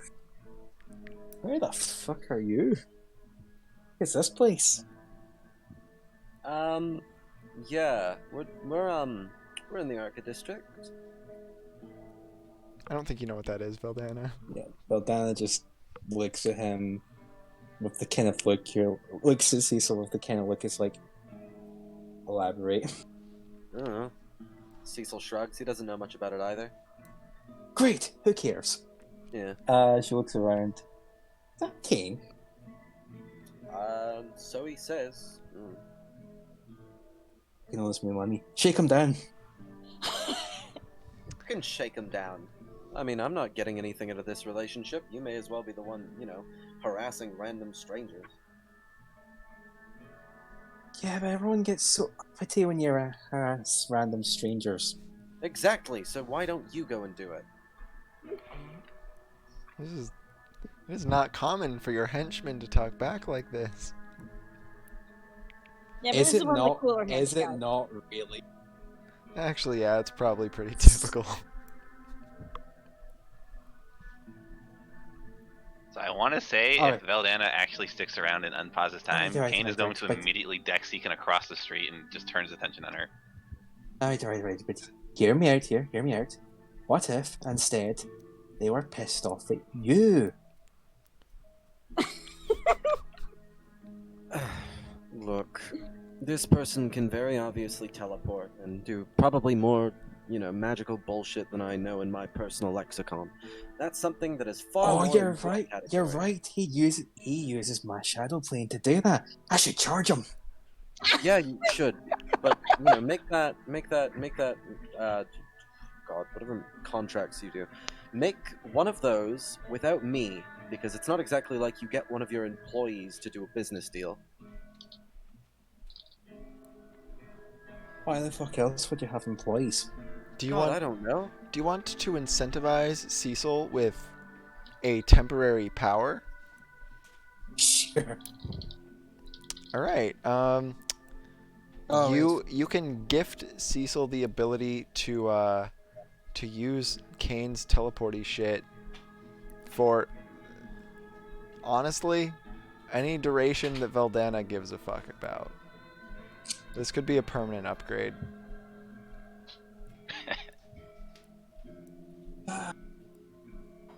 Oh wait. I remember now. I've not given you something. That's why you're so uppity. I suppose that's true. Right. Would be. I'm trying to think of something that would be fairly reasonable and. God, I nearly got that with a straight face. Alright, what the fuck do you want? I wouldn't particularly mind that whole thing that he's got going on with the teleportation. She just clicks her fingers. Done. Like, shake him down. Yeah, okay. Cecil now fully incentivized. Does time reoccur? Time on grayscales, Veldanna is not there. Great. Cecil looks at Kane, teleports over. Whoa! Cecil! His eyes No, no. immediately glow, and he says to Cecil, "You are now on my radar." Shadow plane calls, wants 2,000 gold. He's gonna immediately stop, but he's gonna deck Seekin across the street a little and just immediately stop. And Seekin take goes him out. flying. You've cut through 11 of his swords at this point. They're just in shambles, just spread out all over the place. He's gonna immediately sit down and just be like, "Who do I owe money to?" Starts with a V. Oh. Yo, money to me. Where is she? Well, she's technically I right. want you from beyond. She's here, just not physically, not in a Jesus kind of way, and she's actually right, around here. Jesus is canon. I can say it. It's true. Yeah. So she's so yeah, no, her and I kind of have made a Are you feeling better, pact. Tiffany? I'm not a warlock personally. I Oh. just decided to do it, I suppose, on a whim. But does not change the fact that you owe money to her. So I'll. Well, maybe you don't, and she just wants your money. I actually don't know. Either one sounds quite fitting. It's probably the second one, Kane. Also, yes. She was more fun when she was not this. Oh, actually, no, wait, no. I do remember. It is actually something. It's shadow plane tax. Yeah, she's implemented that now. Um, yeah, bit of a shame. I have to pay it too. Yeah. So. Did she shadow plane. specify an amount for that? Yeah, she did. 2,000 gold. No, I mean per jump, because she knows me. It's She knows subscription based. She knows what I'm It'll be about. another $2 grand It's, next week. No, yeah. It's on proprietary rights. Sorry, you're gonna have to say that again. You cut out. It's ongoing proprietary rights. It's ongoing proprietary rights. You know, the usual for plane jumping and all that fun stuff. So yeah, take that up with her. I'll give her the gold because she usually only appears in front of me for some reason. I mean, she can probably just do it whenever, but I mean, obstinate is But kind that of wouldn't be as allowed much when you're fun. powerful. Yeah. Also, yes. She, yeah. So In terms of your money, Kane, you don't have a lot of minted gold, but you absolutely have a bunch of gold bars back at the forge that you could just mint into this 2,000 gold coins you owe Veldanna. It is going to take you some time, though. Cecil produces a small bag. Does it have to be specifically coins? Let me check. Cecil cups ear into the void. Doesn't have to be specifically coins. So then it's a magpie. Just has to be shiny. Yeah, it could probably just be tinfoil and she wouldn't mind. Hey, You are inviting trouble. I like you. Anyway, But no, do not, I'll just grab do some not, gold bars for her then or something. do not fucking mock tinfoil. It's almost as fun as. yeah, Well, goodness. yeah. You always hear horror stories about the shadow plane, but never like, oh, the patron will show up at your doorstep drunk at 3 a.m. But that's when she's the most scary. Yeah. Seekin has climbed to his feet and is like dazedly and almost drunkenly making his way over to you, Kane. He throws a sluggish punch and you just duck under it and throw him by the back of the neck into the snow. He just goes Cecil down kinda hard. Like, yeah. Cecil points and is like, so what's the deal with the test dummy? Oh, well, I don't know how much you know about me. You apparently None. don't know anything about me. I, So, I- Follower of Miracus. I like to scrap. He's a good Right. toy for that purpose at the moment. Well, nice to meet you, Jane. I'm Cecil. Nice to meet you. Mercurius you too, also owes Mr. me Blip on my money. radar. Shake him down. I don't know why I'm. Anyway, yeah. So Amalia says that due to, or Amalia, my bad. Veldanna says due to corroboration, that gentleman over there also owes her money. So I suppose it's not my problem anymore. You just like think of what current Veldanna probably likes. Seekin gets up and kind of looks at you, Cecil, before saying, well, if Mercus owes any money to Veldanna, I don't know if she's ever gonna be getting that money. He scratches the back of his head, kind of nods towards you, Kane, and says, "You know what? You fucking win, dude." And then he just starts walking back over to the building that goes in for several miles. So wait, So- Eric. Oh, sorry. Never mind. So, just so Robert has something to do at this time, not that I've probably seen because it is going to be gold, but Um, More I'm comedy gonna, tinfoil. I'm gonna assume Amalia is basically bringing Sayako up to speed with everything that's happened and mentioning that at least as far as she is aware, Calliope isn't like dead. He's kind of like suspended in a ice dimension somewhere. Um, there's a moment where she's looking thoughtfully off into a snowbank, and her eyes just sort of fall underneath her bangs. And she sort of just very quietly says, "Oh, so perhaps that explains the dreams I've been having." She looks up after making a huff, kind of just drinking down that moment of that bitter pill to swallow. Right. There is something you should know. It is about Canaan. It's Canaan. Canaan. Yeah, so she looks up at this. I wasn't judged. I was in touch with my father not long ago, and he said that they were having issues the same as here. I just assumed he had everything under control, though. Well, there's. She clicks her tongue, trying to think of the right word for it. There's this big needle you see.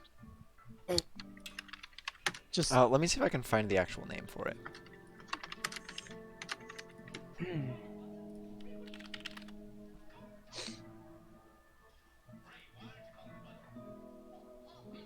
I am going to go off on the limb and say we're not talking about a sewing needle.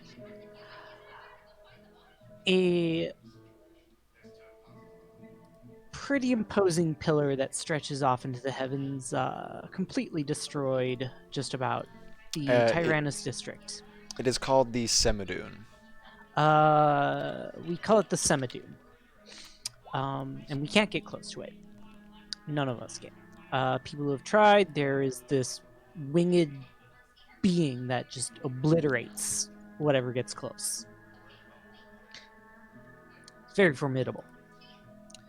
A little bit out of the league of even my skills. Molly's gonna hold her hand. You're not by any chance shifting into weird alternate places when you fall asleep. That's not a thing that's happening with you. Not that you recall. She shakes her head. I do have these dreams, but other than that, no.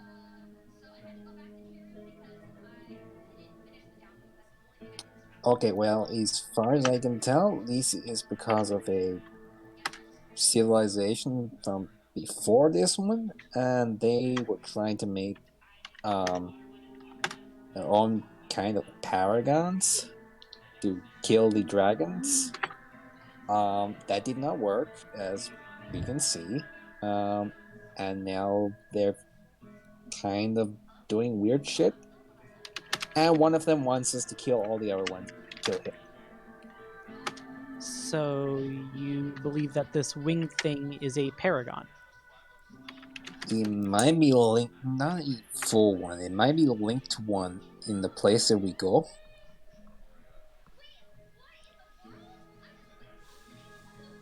There's a little bit of a blink, and she says, "This place, does it look like a frigid lake, kind of a wasteland?" That is certainly one of them. That's the one that is currently our employer.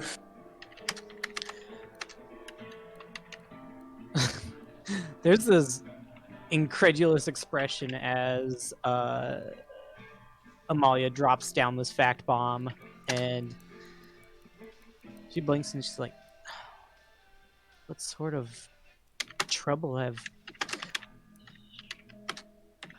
have you gotten yourself into?"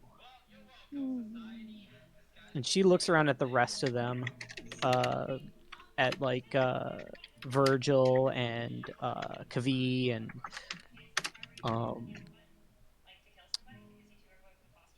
basically everyone else.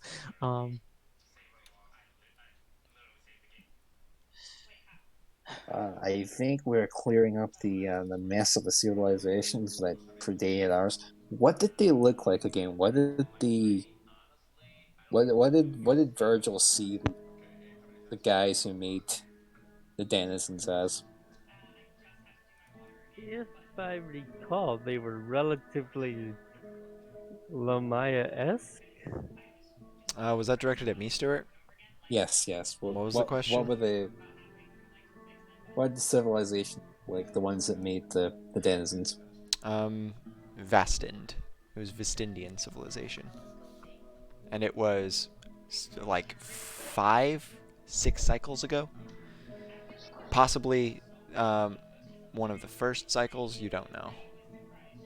All you know is that it's very likely that they invented true naming, seeing as how that was the basis of like Eden's creation.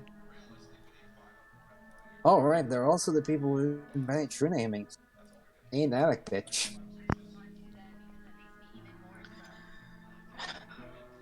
Sayako has to take a moment to sort of like touch her forehead. Just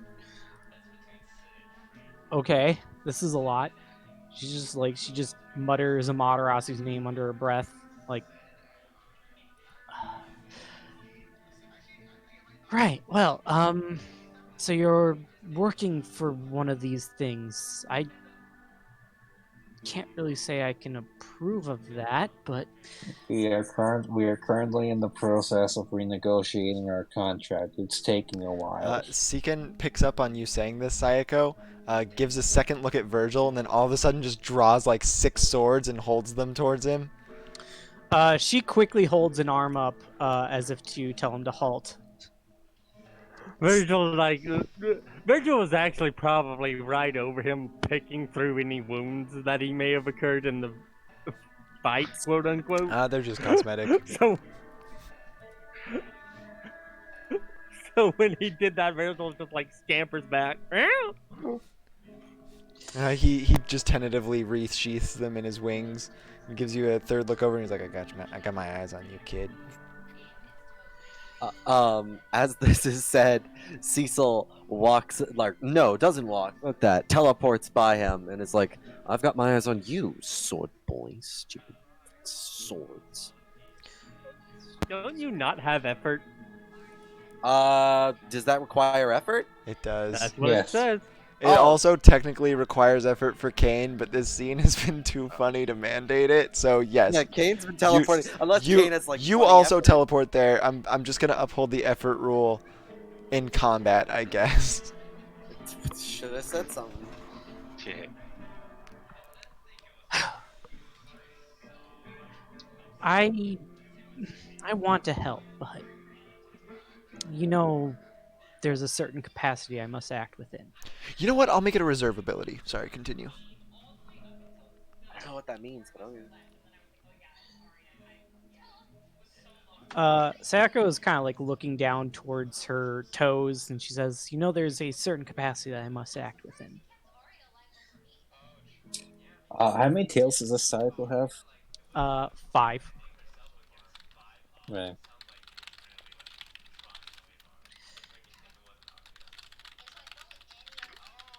How is it these days?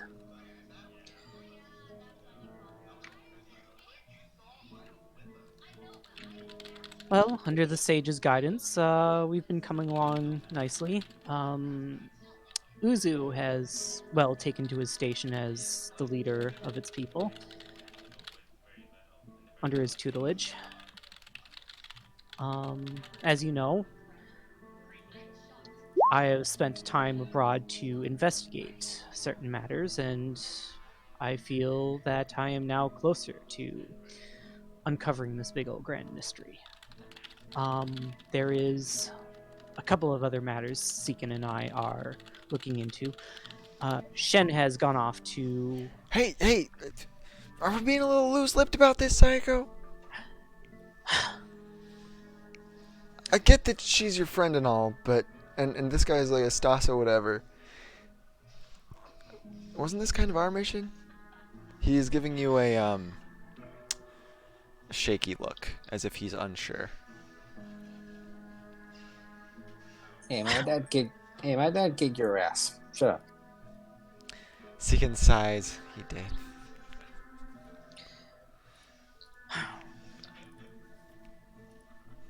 Um, there's a moment where she pauses. She considers her words a bit. She's sort of folding her arms in front of her. Not in a tight fold, but just sort of like, kind of just the clasping her hands down at her waist. Oh, come on, Psycho. I don't have any pocket to bribe you with.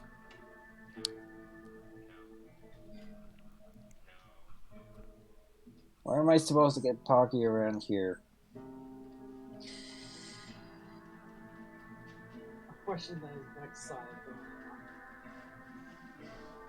Okay, well, I'll tell you this much.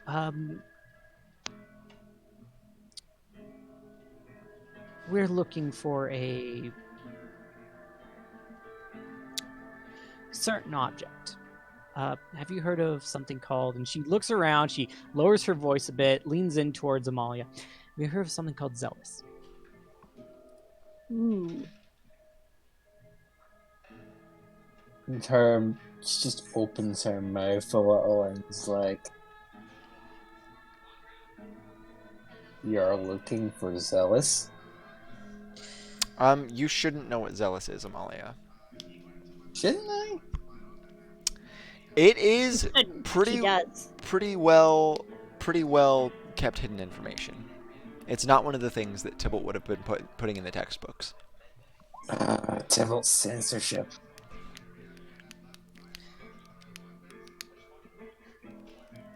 I have no idea what a Zealous sound is, but it sounds fascinating. Thought not. Well, Actually, does that trigger any traineeship? Just from the potency of that kind of name? No.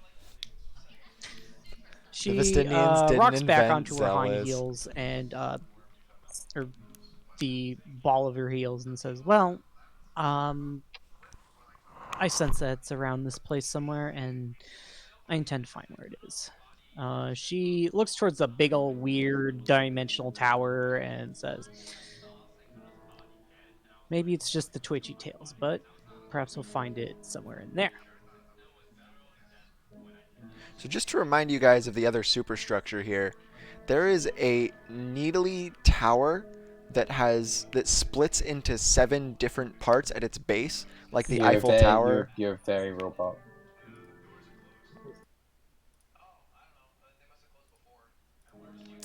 Ding ding ding. Is this working? Blah, blah, blah, blah, blah. No, worse. Okay. Blah, blah, blah, Make blah. anything Try changing the regions. There. All right, there, perfect. Don't have to change the regions. So just to remind you guys what the other superstructure here is, there is a tall, spindly, needle-like tower that splits into 7 at its base, kind of like the Eiffel Tower if the base of the Eiffel Tower twisted up into a singular needle, almost like liquid metal. And it's bending unnaturally and in a way that seems weightless. It is also much bigger than all of the surrounding buildings, and it looks like it has a church venerating it. Cecil, That's you know that this is the structure the Church of Kadara was founded around. You know that this tower bends in alignment with the heavens as they rotate.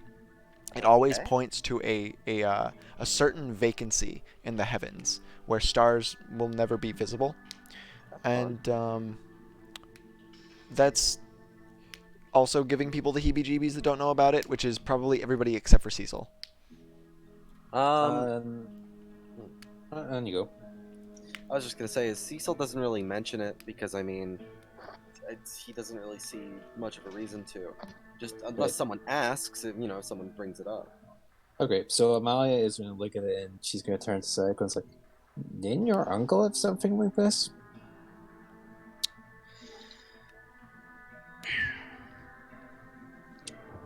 Like, it doesn't look alive, but it's a weird tower.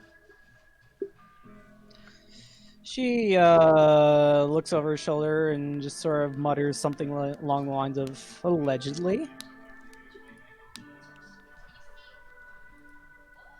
because it's not like she can actually remember her past self. Seekin looks like he's getting pretty impatient. Guys, can't we catch up while we're trying to fix the rail station? Right. Okay. Well, Oh, fine. Virgil, what did the gauntlet tell you? We have our way in. Oh, good. Sure. So, these guys. You want us back So now? they're on our side now. I would not mind having my gauntlet back now. If we're going in Yeet! here, just a gauntlet, for God's sake. Well, it's a really cool gauntlet. She slaps it back on her hand, looks up at the terror, and is like, "All right, so if we're going in here, what are the odds that something in here is going to try and kill us?" Pretty much 100%. 100%. Kane, if you want to roll masonry tools or smithing tools again, So let's roll. Roll.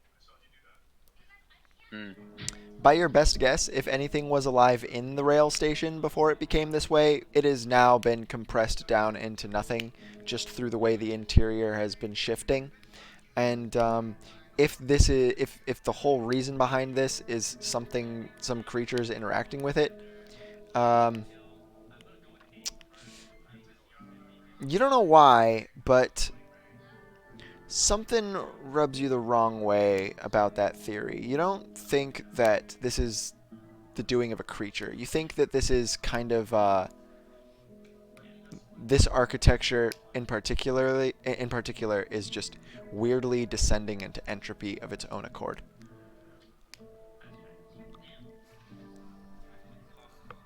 Well, so something might be trying to kill us, or actually not really trying to kill us. It's just doing its own thing. And if we're, byproducts of it, well, let's try not to be the byproducts.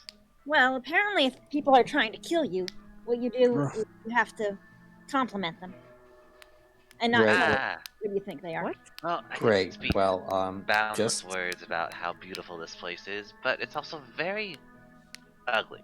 So let's fix all this right. place already. All right. So just this once, I'm going to take a page out of Cecil's book, and she's just going to walk in. Yeah, Kane's already walking into. Seekin Right. holds up his hand and he says, "I'm gonna opt to be the door guard because my back is gonna kill me if I walk for miles hunched over at the waist." And All he right, just and kind of I'm going to send Danger Plant in front of me. Danger Plant's too big. Oh, You can enlarge, reduce it down. okay. I'm gonna reduce Danger Plant down. All right, so it gets large enough that it's basically just like a little Ivysaur. Mm-hmm.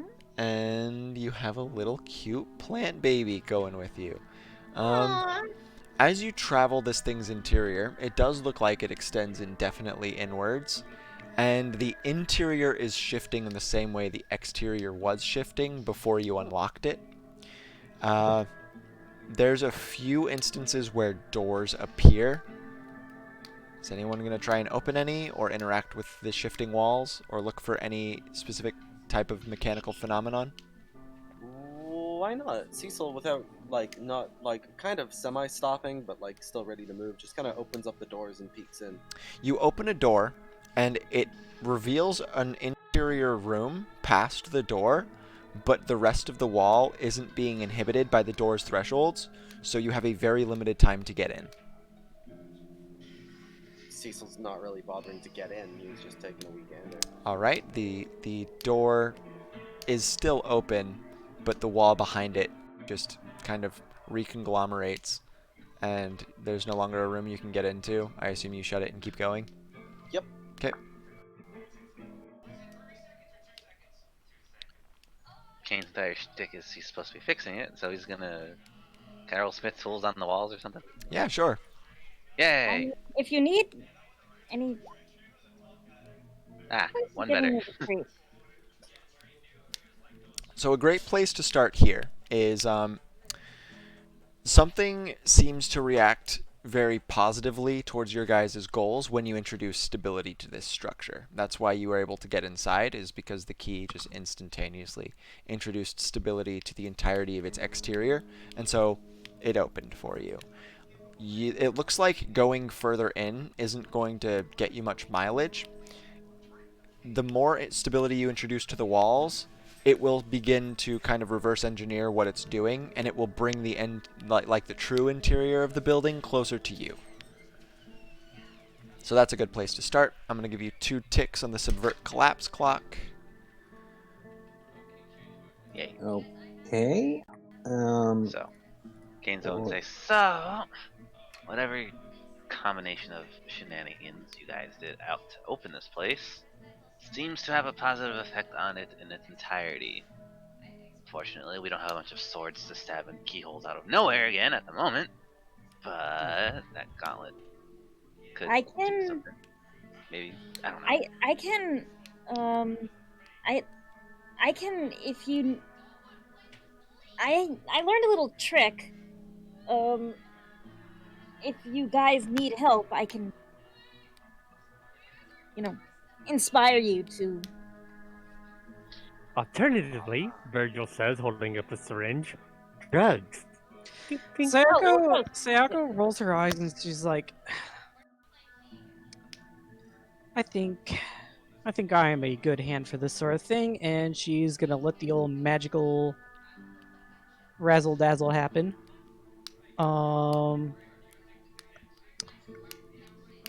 Do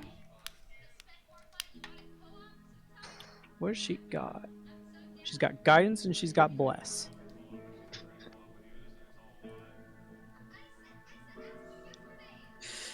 So who's actually making a skill check right now? Good question. I don't know. So, Do I need a skill check with the gauntlet? Are you using a point True. of effort? Yes. No. So You need Amalia a is- space to use it on first, and you don't really have a space to use it on because it's all in flux. Remember Alright, that so we Seekin need to stabbed try- like a bunch of his swords in? Sorry, I cut you off.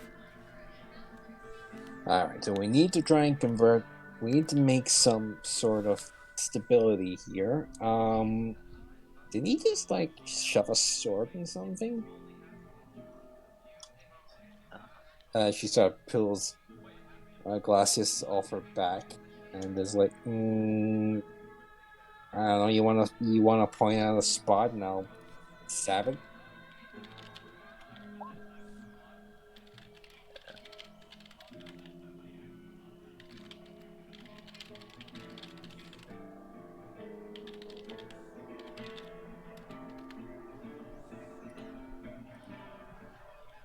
Does somebody want to stab things into holes the way Amalia's asking? Sure. Does someone want to give her a target because she's just standing here like. alright, so. Yeah, Kane's gonna like look around, kind of guesstimate a good target, and then just stab the Also, throw into someplace. Also, Kane should absolutely recognize this sword. Oh yeah, Kane. Yeah. Amalia's got Insomnius' sword.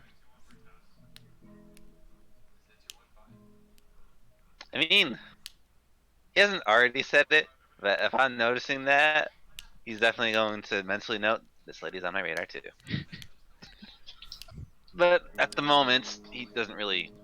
Oh He does joy! have a Even job, more and he's- people. Oh joy! Even more people trying to kill me. What is my life? I love this boy.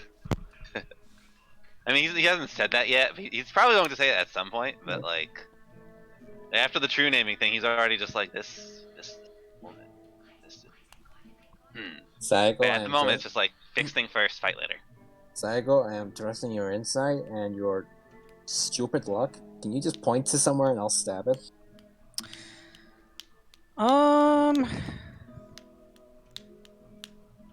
Sure, why not? She's gonna just take a moment to think and trust her intuition of her tales like she normally does. And then roll, she's just roll a flat wisdom check as She's- you point to a random place in the wall. boop. And is high good or bad, Stuart? That is great.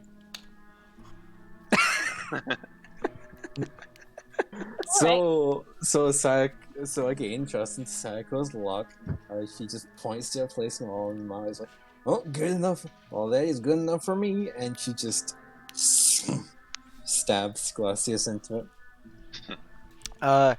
The wall tries to continue amalgamating around the sword, but the sword forces it to not, and gradually it kind of slows concentrically out around the sword until there's a point of stability for the indomitable will. Is it indomitable? Sure. Imprisoner's will.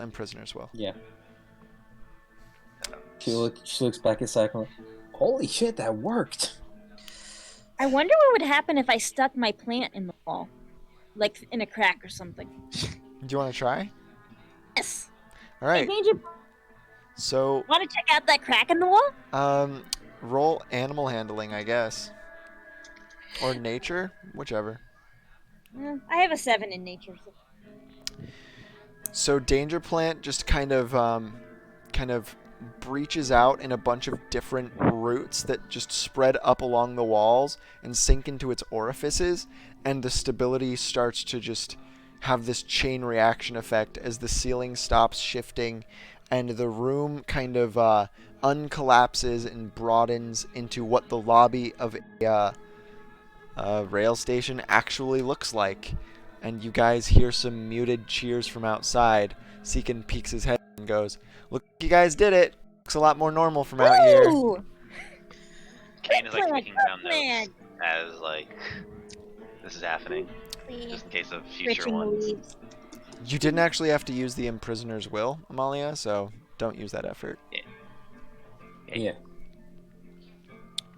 It does, however, look like this rail station is completely unpowered. It's not one thing, it's another. Well, honestly, it would probably be more surprising if it was functioning after that. So, if I remember correctly, we would need an orm to power this thing under normal circumstances. I'm wondering if gun here can't do the trick. As you guys say this, Seekin kind of ducks his head under the threshold and steps in, and he says, "Hey, not to like break up the party or anything, but it is getting a little late, and the fatigue in your guys' muscles all starts to set in, seeing as how basically all of you have been traveling many days in a row at this point, except for Kane, who this has kind of been your first day of exercise in a while." Good point. I think I have things to work on, but I can work on them in the. It looks like some of the little fellas here are offering accommodations or something. Either that or a ritual sacrifice. I can't tell, but I will take either Wait, bed. do we have to sacrifice us or some other person? Don't care, bed. Yeah, Plant Lady can't take a joke. Got it. Sure would be nice if we found out what bullshit went on, except, oh wait, we can't. We fucked that up. What are you talking Normal about? bed it is. Alright, that's this. After- Alright.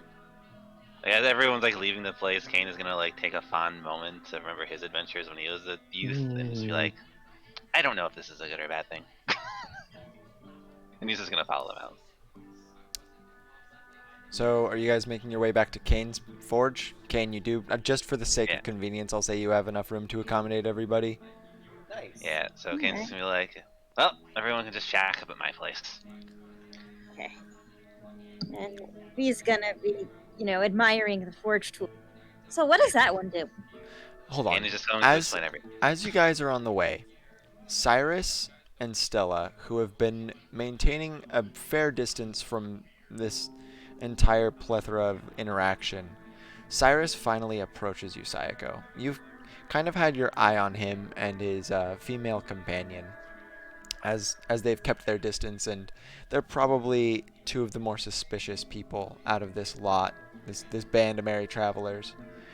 And he has a very stern look on his face as he kind of gestures for you to hang back a little to talk with him. What do you do? I was just gonna look back towards Amalia and the rest. And It is pretty dark out. and it's also very clouded over. Despite that, the needle tower just is still ever vigilantly pointing at a region of the sky. Um, you're getting a little bit of heebie-jeebies. Don't we already have several heepies and GB already? Yeah, I would say Sayakos has gone from like 15 up to 18. She's gonna hang back a bit after watching the rest head up to Kane's place, and she's gonna kick this into gear around her. So some you guys can read that, right? Go ahead and Yep. describe what happens. So some like blue plumes of foxfire manifest around her in traditional yokai fashion as she gets a nice, good little space of light to work with.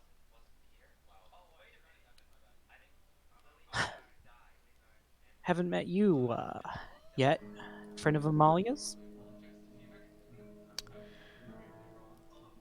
I'll be frank with you.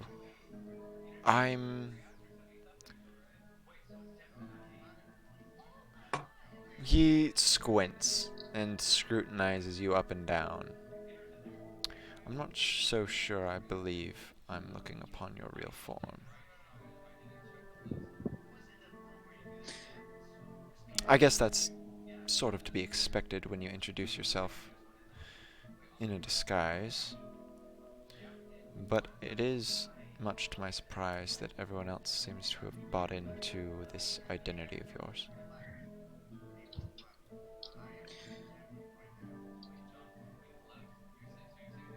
She raises her eyebrows a little bit and says, I don't know what to say about that. All I can do is assure you that this is the flesh I wore since I was born. And whether you can choose to believe that or not, that's for your heart to tell you. Roll persuasion. Do-do-do. That's a fucking 1.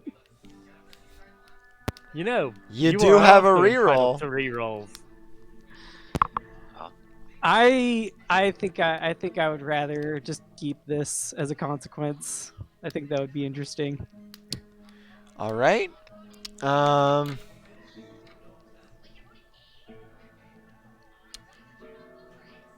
His demeanor softens considerably, and it seems like he lets out a little bit of a sigh of relief, and he says, "Well, good.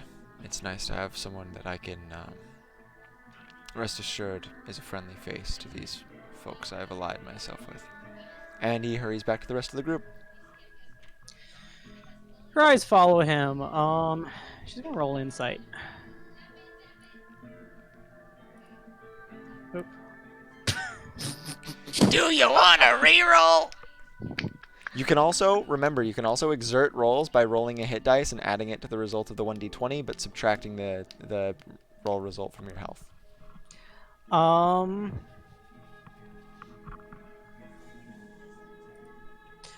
We're probably gonna be going into a rest anyway, right? Yeah.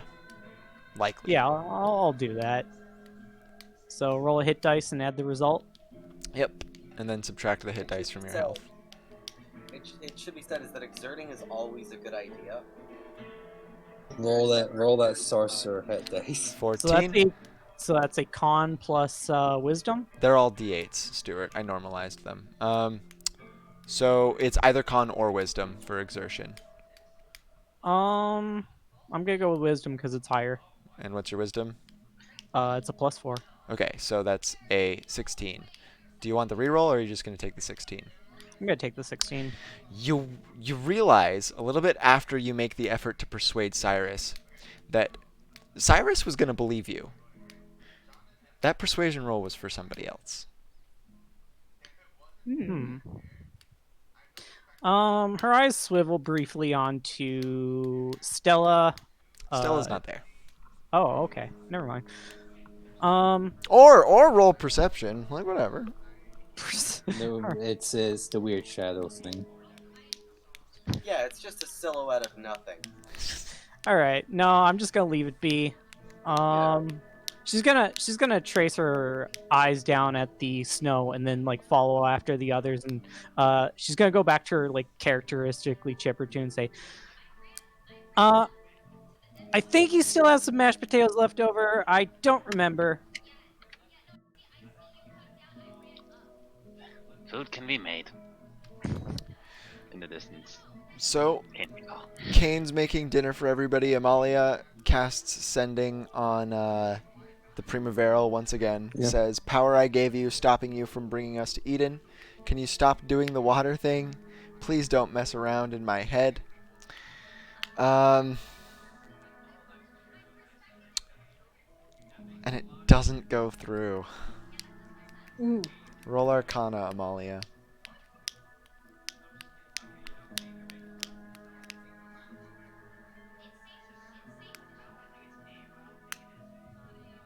Something is obstructing it, and it's very likely that it's related to the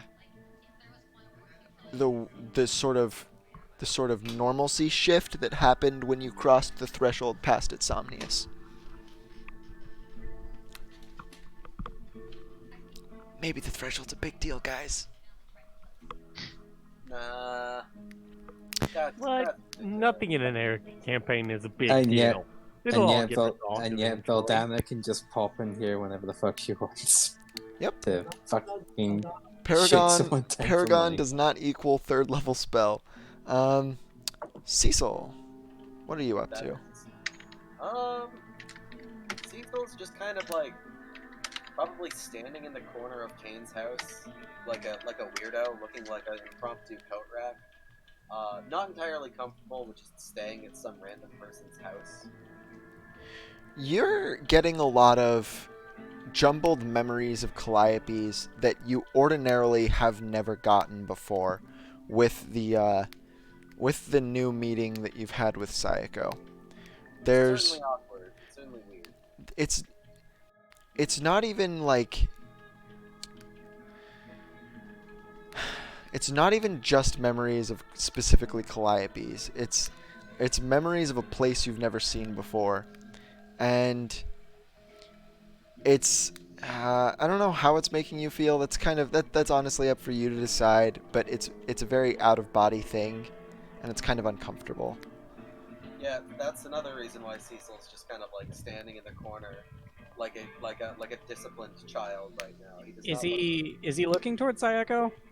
No, he's kind of just like staring at his shoes. She's looking at his freaky flesh scythe. It looks back, and then he looks up. She's currently on her like let's say 3rd bowl of mashed potatoes, and she's got like half a mouthful like in her cheek. She's like, "You see something you like?" Not particularly. Oh, Something kind of familiar, though.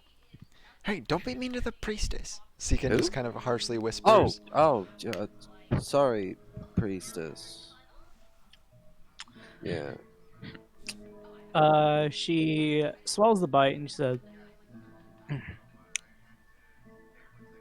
"What's with the And she waggles her finger at the flesh scythe. That. What? It's. I don't know. It's just a weapon. It's He just kind of shrugs and looks at it, and it looks back at him. A few eyes sprout along the shaft of it, and look at her. Sayako, And he's looking at. your Hebes ascend to 19. Cecil does not appear to think that anything is wrong with this. Stop lying to my friend, Cecil. It's just I just assume Amalia is helping out in the kitchen. Yeah. Cecil's just like, appreciate yeah, you've seen things before. I mean, what are you? Some kind of priestess? Yeah, you've probably absolutely seen something like this. It's not that out of the ordinary, is it? She's rolling an 18. What are you gonna give her for that, Cecil? Cecil doesn't really want to bring it up.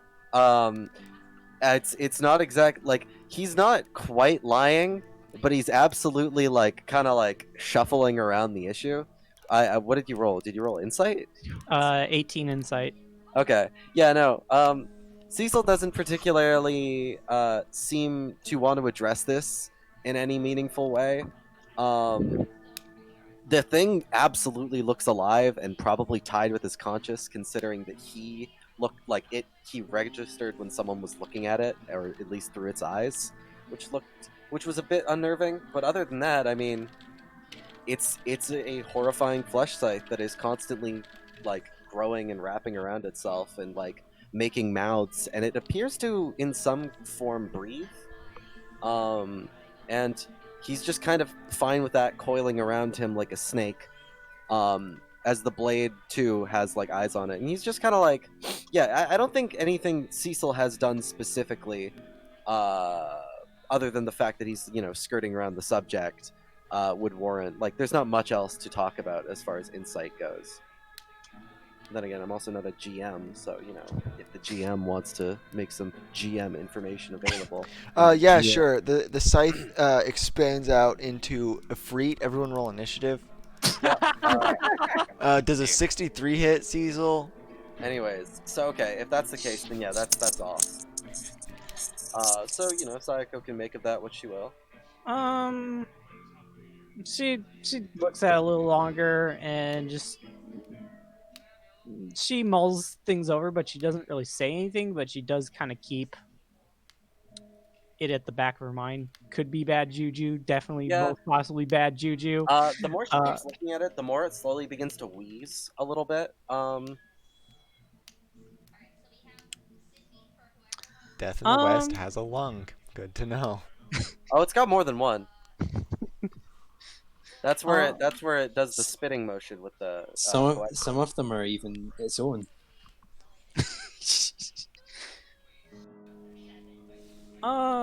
Inwardly she wonders who is the brains between the two, the scythe or the wielder, and she goes back to munching on her mashed potatoes. I need to ask Eric something real quick in private. Meanwhile, Virgil, you kind of get another glimpse at Stella, and she still hasn't, like, I guess, washed, nor does it look like she has any intention of washing, so she's still kind of covered in the blood of herself and the combatant that she had. It's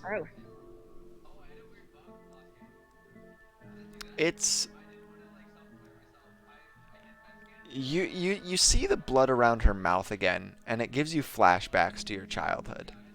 Psst. Oh god. Yeah, the old Hannibal Lecter parent sort of deal. Yeah. Okay, that.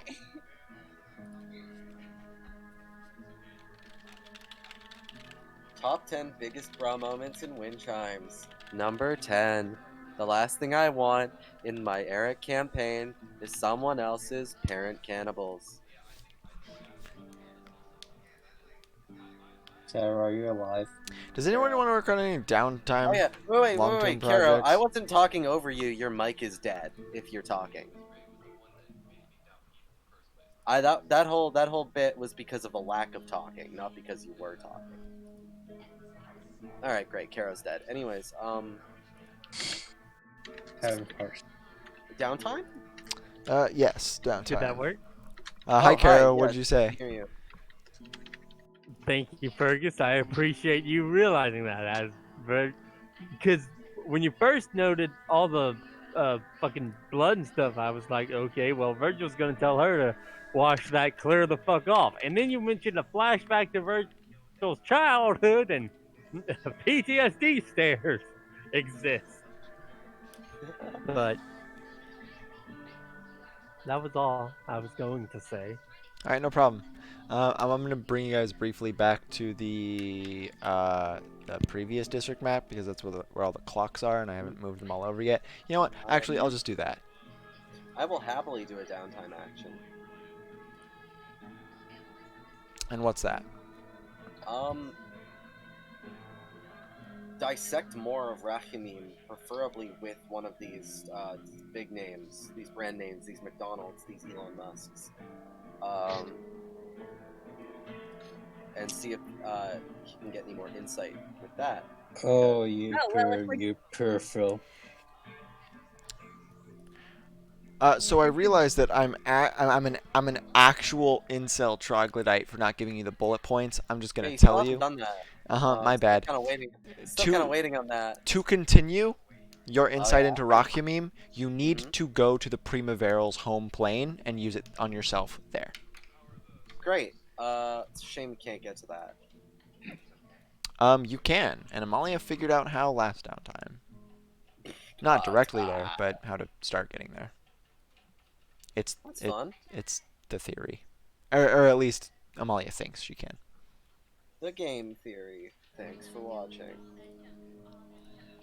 All right. Well, now that that's the case, not You're much. I'm gonna spend my time drawing this teleportation circle, and you're gonna go. You're past the threshold. It doesn't work, aren't you? Yup. Sounds about right. But I'm gonna do it anyway. I mean, I'm a bit confused as to the connotation of that, but I'm happy to do it. Eden is not a separate plane. It's on the same space as Jericho's. Therefore, if there's a teleportation circle in Jericho and a teleportation circle in Eden, and they're both linked by Amalia, then it works. It just takes you. It just take if you try and use the circle while you're in Eden, it takes you to the weird door that you have to kill denizens to get past. Okay, that makes sense. So- So theoretically, Cecil could go there. But more importantly, if it works, then it gets her to Eden, and she can send a sending spell from there. And tell him, hey, stop doing water. Water bad. All right, great. So yeah, Cecil, I would corroborates this, and begins to collaborate with Amalia in order to do this. I don't know if that's a long project, but So what exactly are you guys doing? So, Are we all doing different things during our Yes, downtime? you're all deciding what projects you want to be working on tonight, if you want to be working on any projects. I am. Oh, I have I am infinitely prepared for disappointment, but I am going to have Amalia draw a teleportation circle. Forwards or backwards? Oh. I mean, well, you can try one, and then if that doesn't work, you can try the other, right? one of them, if she draws it forwards, it's going to it's going to their HQ. That's all right. I mean, who knows what's there? I mean, It's very much exactly opposite, actually. But I'd be willing to check it out. no, it's going to be a normal teleportation circle. Okay, you draw it. Okay. Amalia's calls Psycho over. Sayako looks at this big old rune circle thingy on the ground. Ah, I am can- 100. I am 100%. I am 100% prepared for weird bullshit to happen when I try and make this work. I'm counting on you to do something. She blinks and looks up, and well,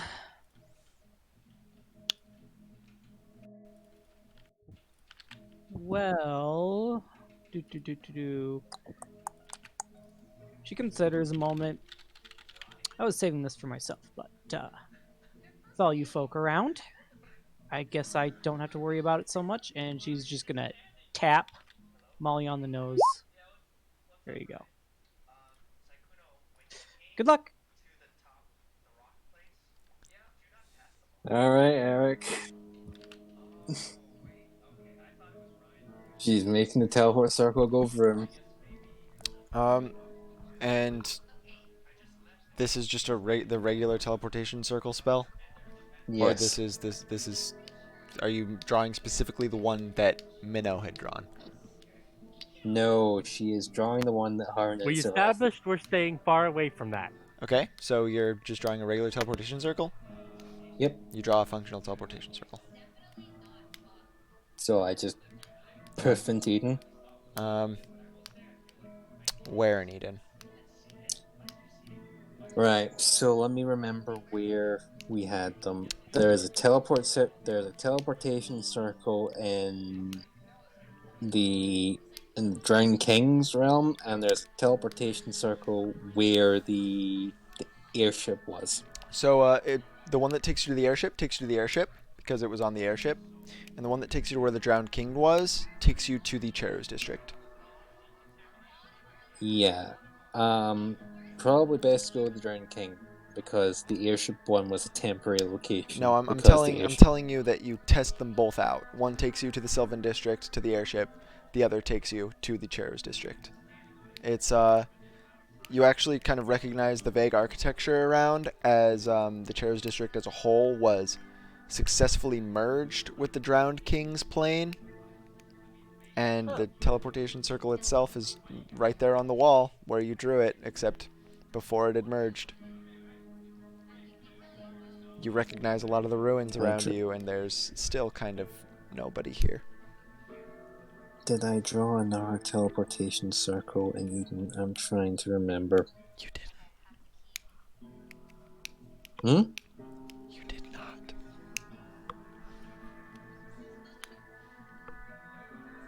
Alright, fine. But the point being, I'm now outside the threshold, so I'm recasting that sending spell.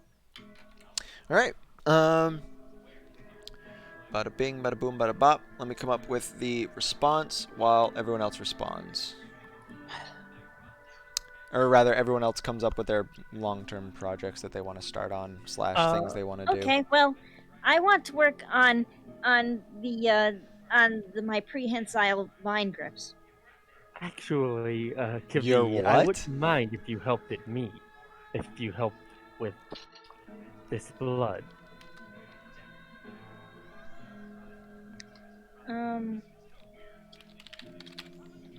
Okay, can I help you with the blood after I finish drawing up these plans?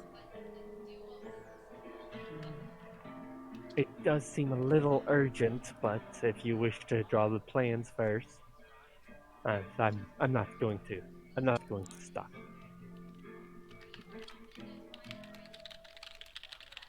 I mean, what exactly do you need help with, bud?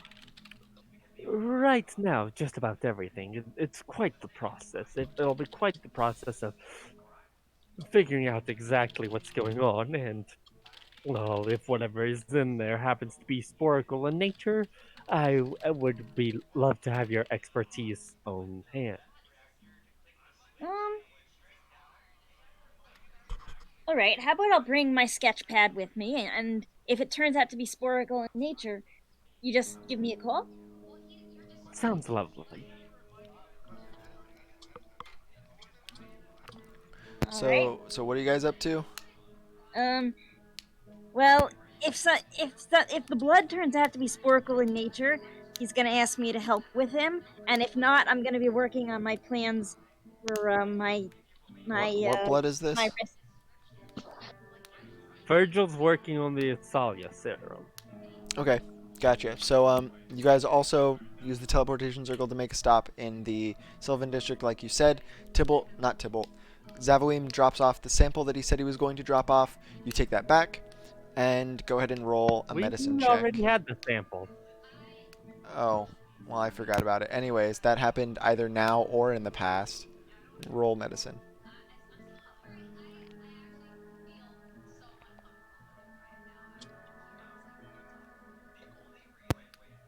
Let me pull up the character sheet again.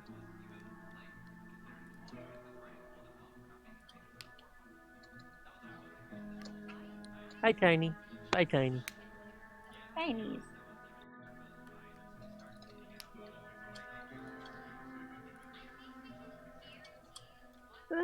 you know what? That's looking pretty low. It's already 8:30. I'm gonna re-roll that. Go ahead and reroll. Wow. Same number of ticks. So you do get a little bit of a start on this. You start cataloging all the different chemicals involved, and you start to realize very quickly how long of a project this is going to be. Oh dear. This is the first stage, and you're barely even done with the first stage, which is figuring this out, and then you're going to have to basically concoct some advanced chemistry and biological magic into a singular vial with a pretty high level of difficulty. Oh dear. I'm going to need a lot more help than this. Oh dear. This is going to be quite complicated. I'm going to need I need a full setup, but if we were in my lab, I mean, I then- have tools. Let me see. How about this one? Does this one look like it would help you? Oh, it goes way beyond that. Though I certainly appreciate the gesture, but this is going to be a lot of work ahead. No, the Ooh, 28 boy. does not help. It has nothing to do with plants. The alchemist's tools will help with the second part, but Virgil has nowhere to even start with that. Let me finish up Amalia's thing. Do you want to start anything, Robert?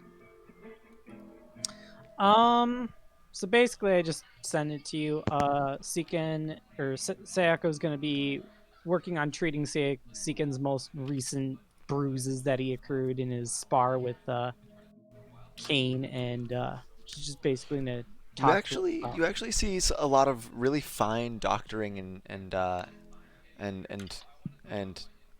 medicinal work already performed on him, and your mind briefly flashes back to Virgil kind of fussing over him for a couple seconds, and it's very surprising to you actually, like how effective that brief spat of medical work was accomplished and how effective it was. That said, She huffs and acts like she's not impressed. She's like, oh, it's supposed to be my job to look after you. Seekin furrows his brow and says, "Somehow I feel like that's not the only thing bothering you right now." She puts away the mundane medical kit and all that stuff, and well, one she probably found around here, but she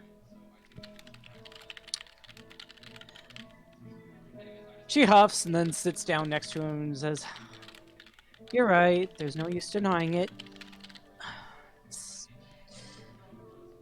It's Calliope."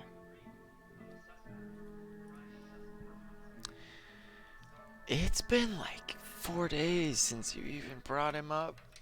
I was getting a little worried. He scratches the back of his neck. Did one of these guys bring something up about him? No, not that. It's just that for some reason I've just been feeling this tugging in my chest, you know, like something's gripping it. One more thing, actually. You mentioned that you kind of had an inkling of an idea who these people are. I feel like that was something that I should have caught on to, but I have no idea what you're talking about. Who are these people?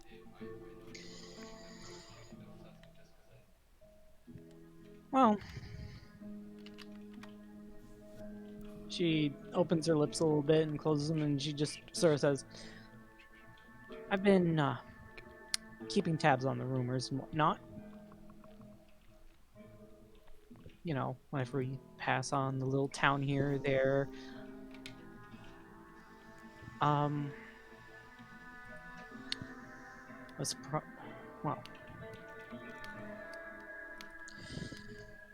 Listen. seems that- Listen. We're gonna figure out what's going on with Calliope. Let's just focus on the Zealous thing for now. Right, focus. Sage is counting on us. We need that relic. Right. Do you have any idea on how we're gonna get power to that rail station? They said we needed like an aura, an aurum. What were they talking about?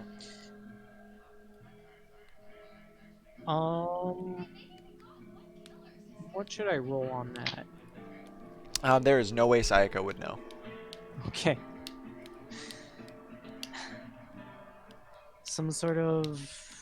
She half shrugs magical rock similar to Emilus? Well, I guess Emilus would Seekin be looks over to the anti-magic rest of rock. everyone, just kind of doing their own thing, and yells, "Hey, what's an aurum?"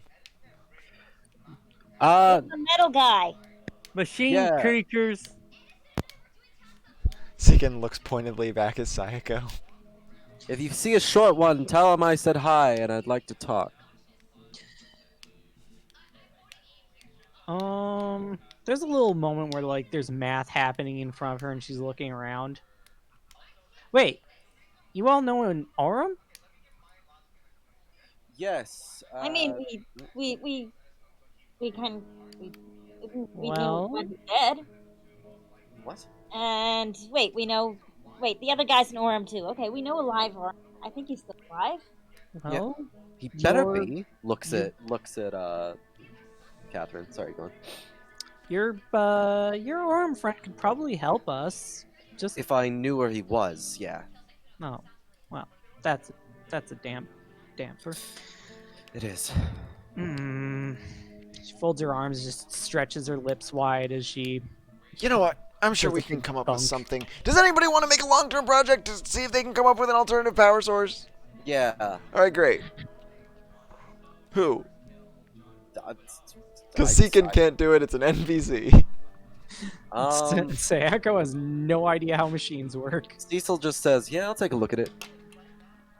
Okay, perfect. So Cecil, I'm gonna say just because this is an Emolite forge, Kane has a lot of apparatuses nearby that don't look like they come from the Bastio district in the same way Centra and a lot of the architecture that looks similar to Centra does. But he sure does have a lot of systems that look electrical and vaguely technological. And you just start fucking around with them. Yup. Go Kane is ahead going to and notice this and just be like, "You are definitely friends with Veldanna at Airpoat." do you want to help Kane? Kane's gonna skeptically look at Cecil and be like, "Does this knock anything off of what I owe her? I help you." Yeah. I'll cover the difference. And I wouldn't exactly consider us friends. Think of it more of like we're all on a sinking ship, and she just so happens to be the captain. What a perfect analogy for Veldanna. Anyways, just because I want to maximize your guys' chances of success, Kane, roll smithing tools with advantage because Cecil's helping you make this.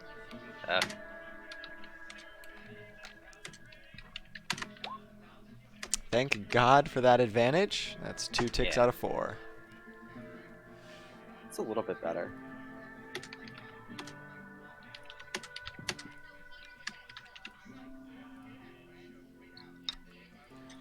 So the way this manifests, Kane, is because of course it's you. You make, or at least you start and get significantly far along the creation of a mechanical lightning sword. That's fun. The sword, it's going to function just as a lightning weapon, but as a single use that destroys it, it will discharge an amount that will power the rail station for some amount of time. Hopefully enough for you guys to get to the Bastio district. Man, imagine if Sakura brought Raikiri, or I'll have a Kiri with her. Anyways, by the way, fuck you for naming that sword now that I know what Ame no Habakiri is. Amalia who Right. had teleported to the ship. What does it mean? Never mind. Amalia that had teleported to the ship, then casted sending on the Primaveral to get in communication with him outside the veil. And she repeated the sending, which I will read for Wyatt. Power I gave you, stopping you from bringing us to Eden. Can you stop doing the water thing? Please don't mess around in my head. To which he responded, I am not doing a water thing. Amalia then sits and fumes for precisely an hour while concentrating on her spellbook, recovering a 3rd level spell slot. Before sending, power that I gave you passively blocks teleportation. You have to turn it off or we can't come to Eden. Please use all 25 words. To which Primavera responds, a comparison. You're going to have to stop breathing. I've been fundamentally changed. Stop making asinine suggestions and continue with the prerogative I have given you.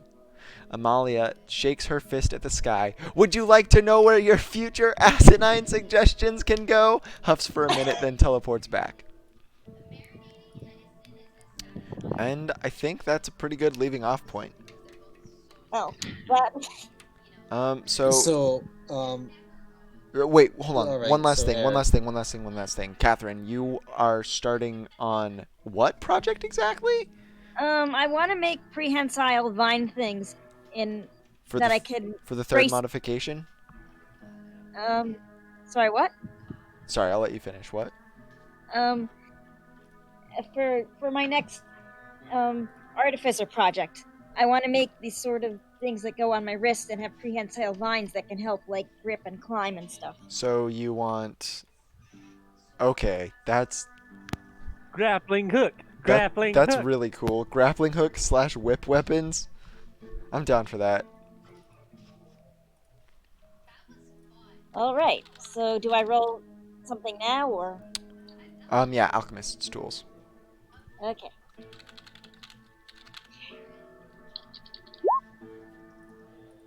Good. Should I surge it?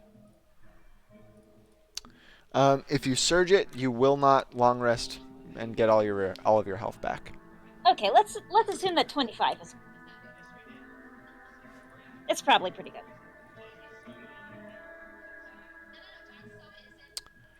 Just to remind you guys, a failure on a roll for a long-term project is 1 tick.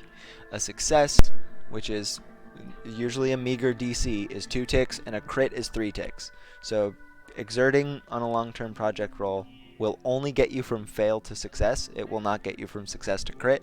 So if you roll a 25, you usually won't have to exert. Good session, everyone. All right. just before we stop, so what would happen if I finished the Seraph thing? Like, since we can't get to It's a Eden, good question, isn't it? Too bad you did Because your hour yeah, to get more sending shit. which is why, as Amalia is downtown, I am not going to finish the Seraph altar. Yeah, I want to start researching an improvement to the sending spell. Okay. So what this is going to be is this is going to be a long-term project to create a spellcasting catalyst. And it's not going to have any special properties other than it will augment the sending spell with a meta magic of your choice.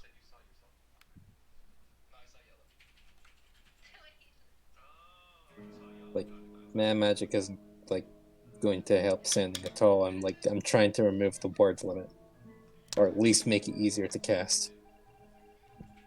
I don't think you can do that. The word limits are pretty important. I do want to say, in PBTA games, you can use long-term projects to change abilities, but I know you're not working entirely off that. Yeah, you can. The problem here is that a lot of the things that are getting in Sending's way, other than the word limit, which I kind of feel is an integral part of the spell, a lot of it is stuff that you guys kind of can't meander around, and you have to play by the world's rules, such as being past the threshold. Like, teleporting to the Sylvan District was a very smart solution to that, which is why it worked. But you're going to have to keep going back to the Sylvan District to get sending spells through to the Primavera. Also, Kane, how do you feel now that Amalia is just... I'm gonna end the recording.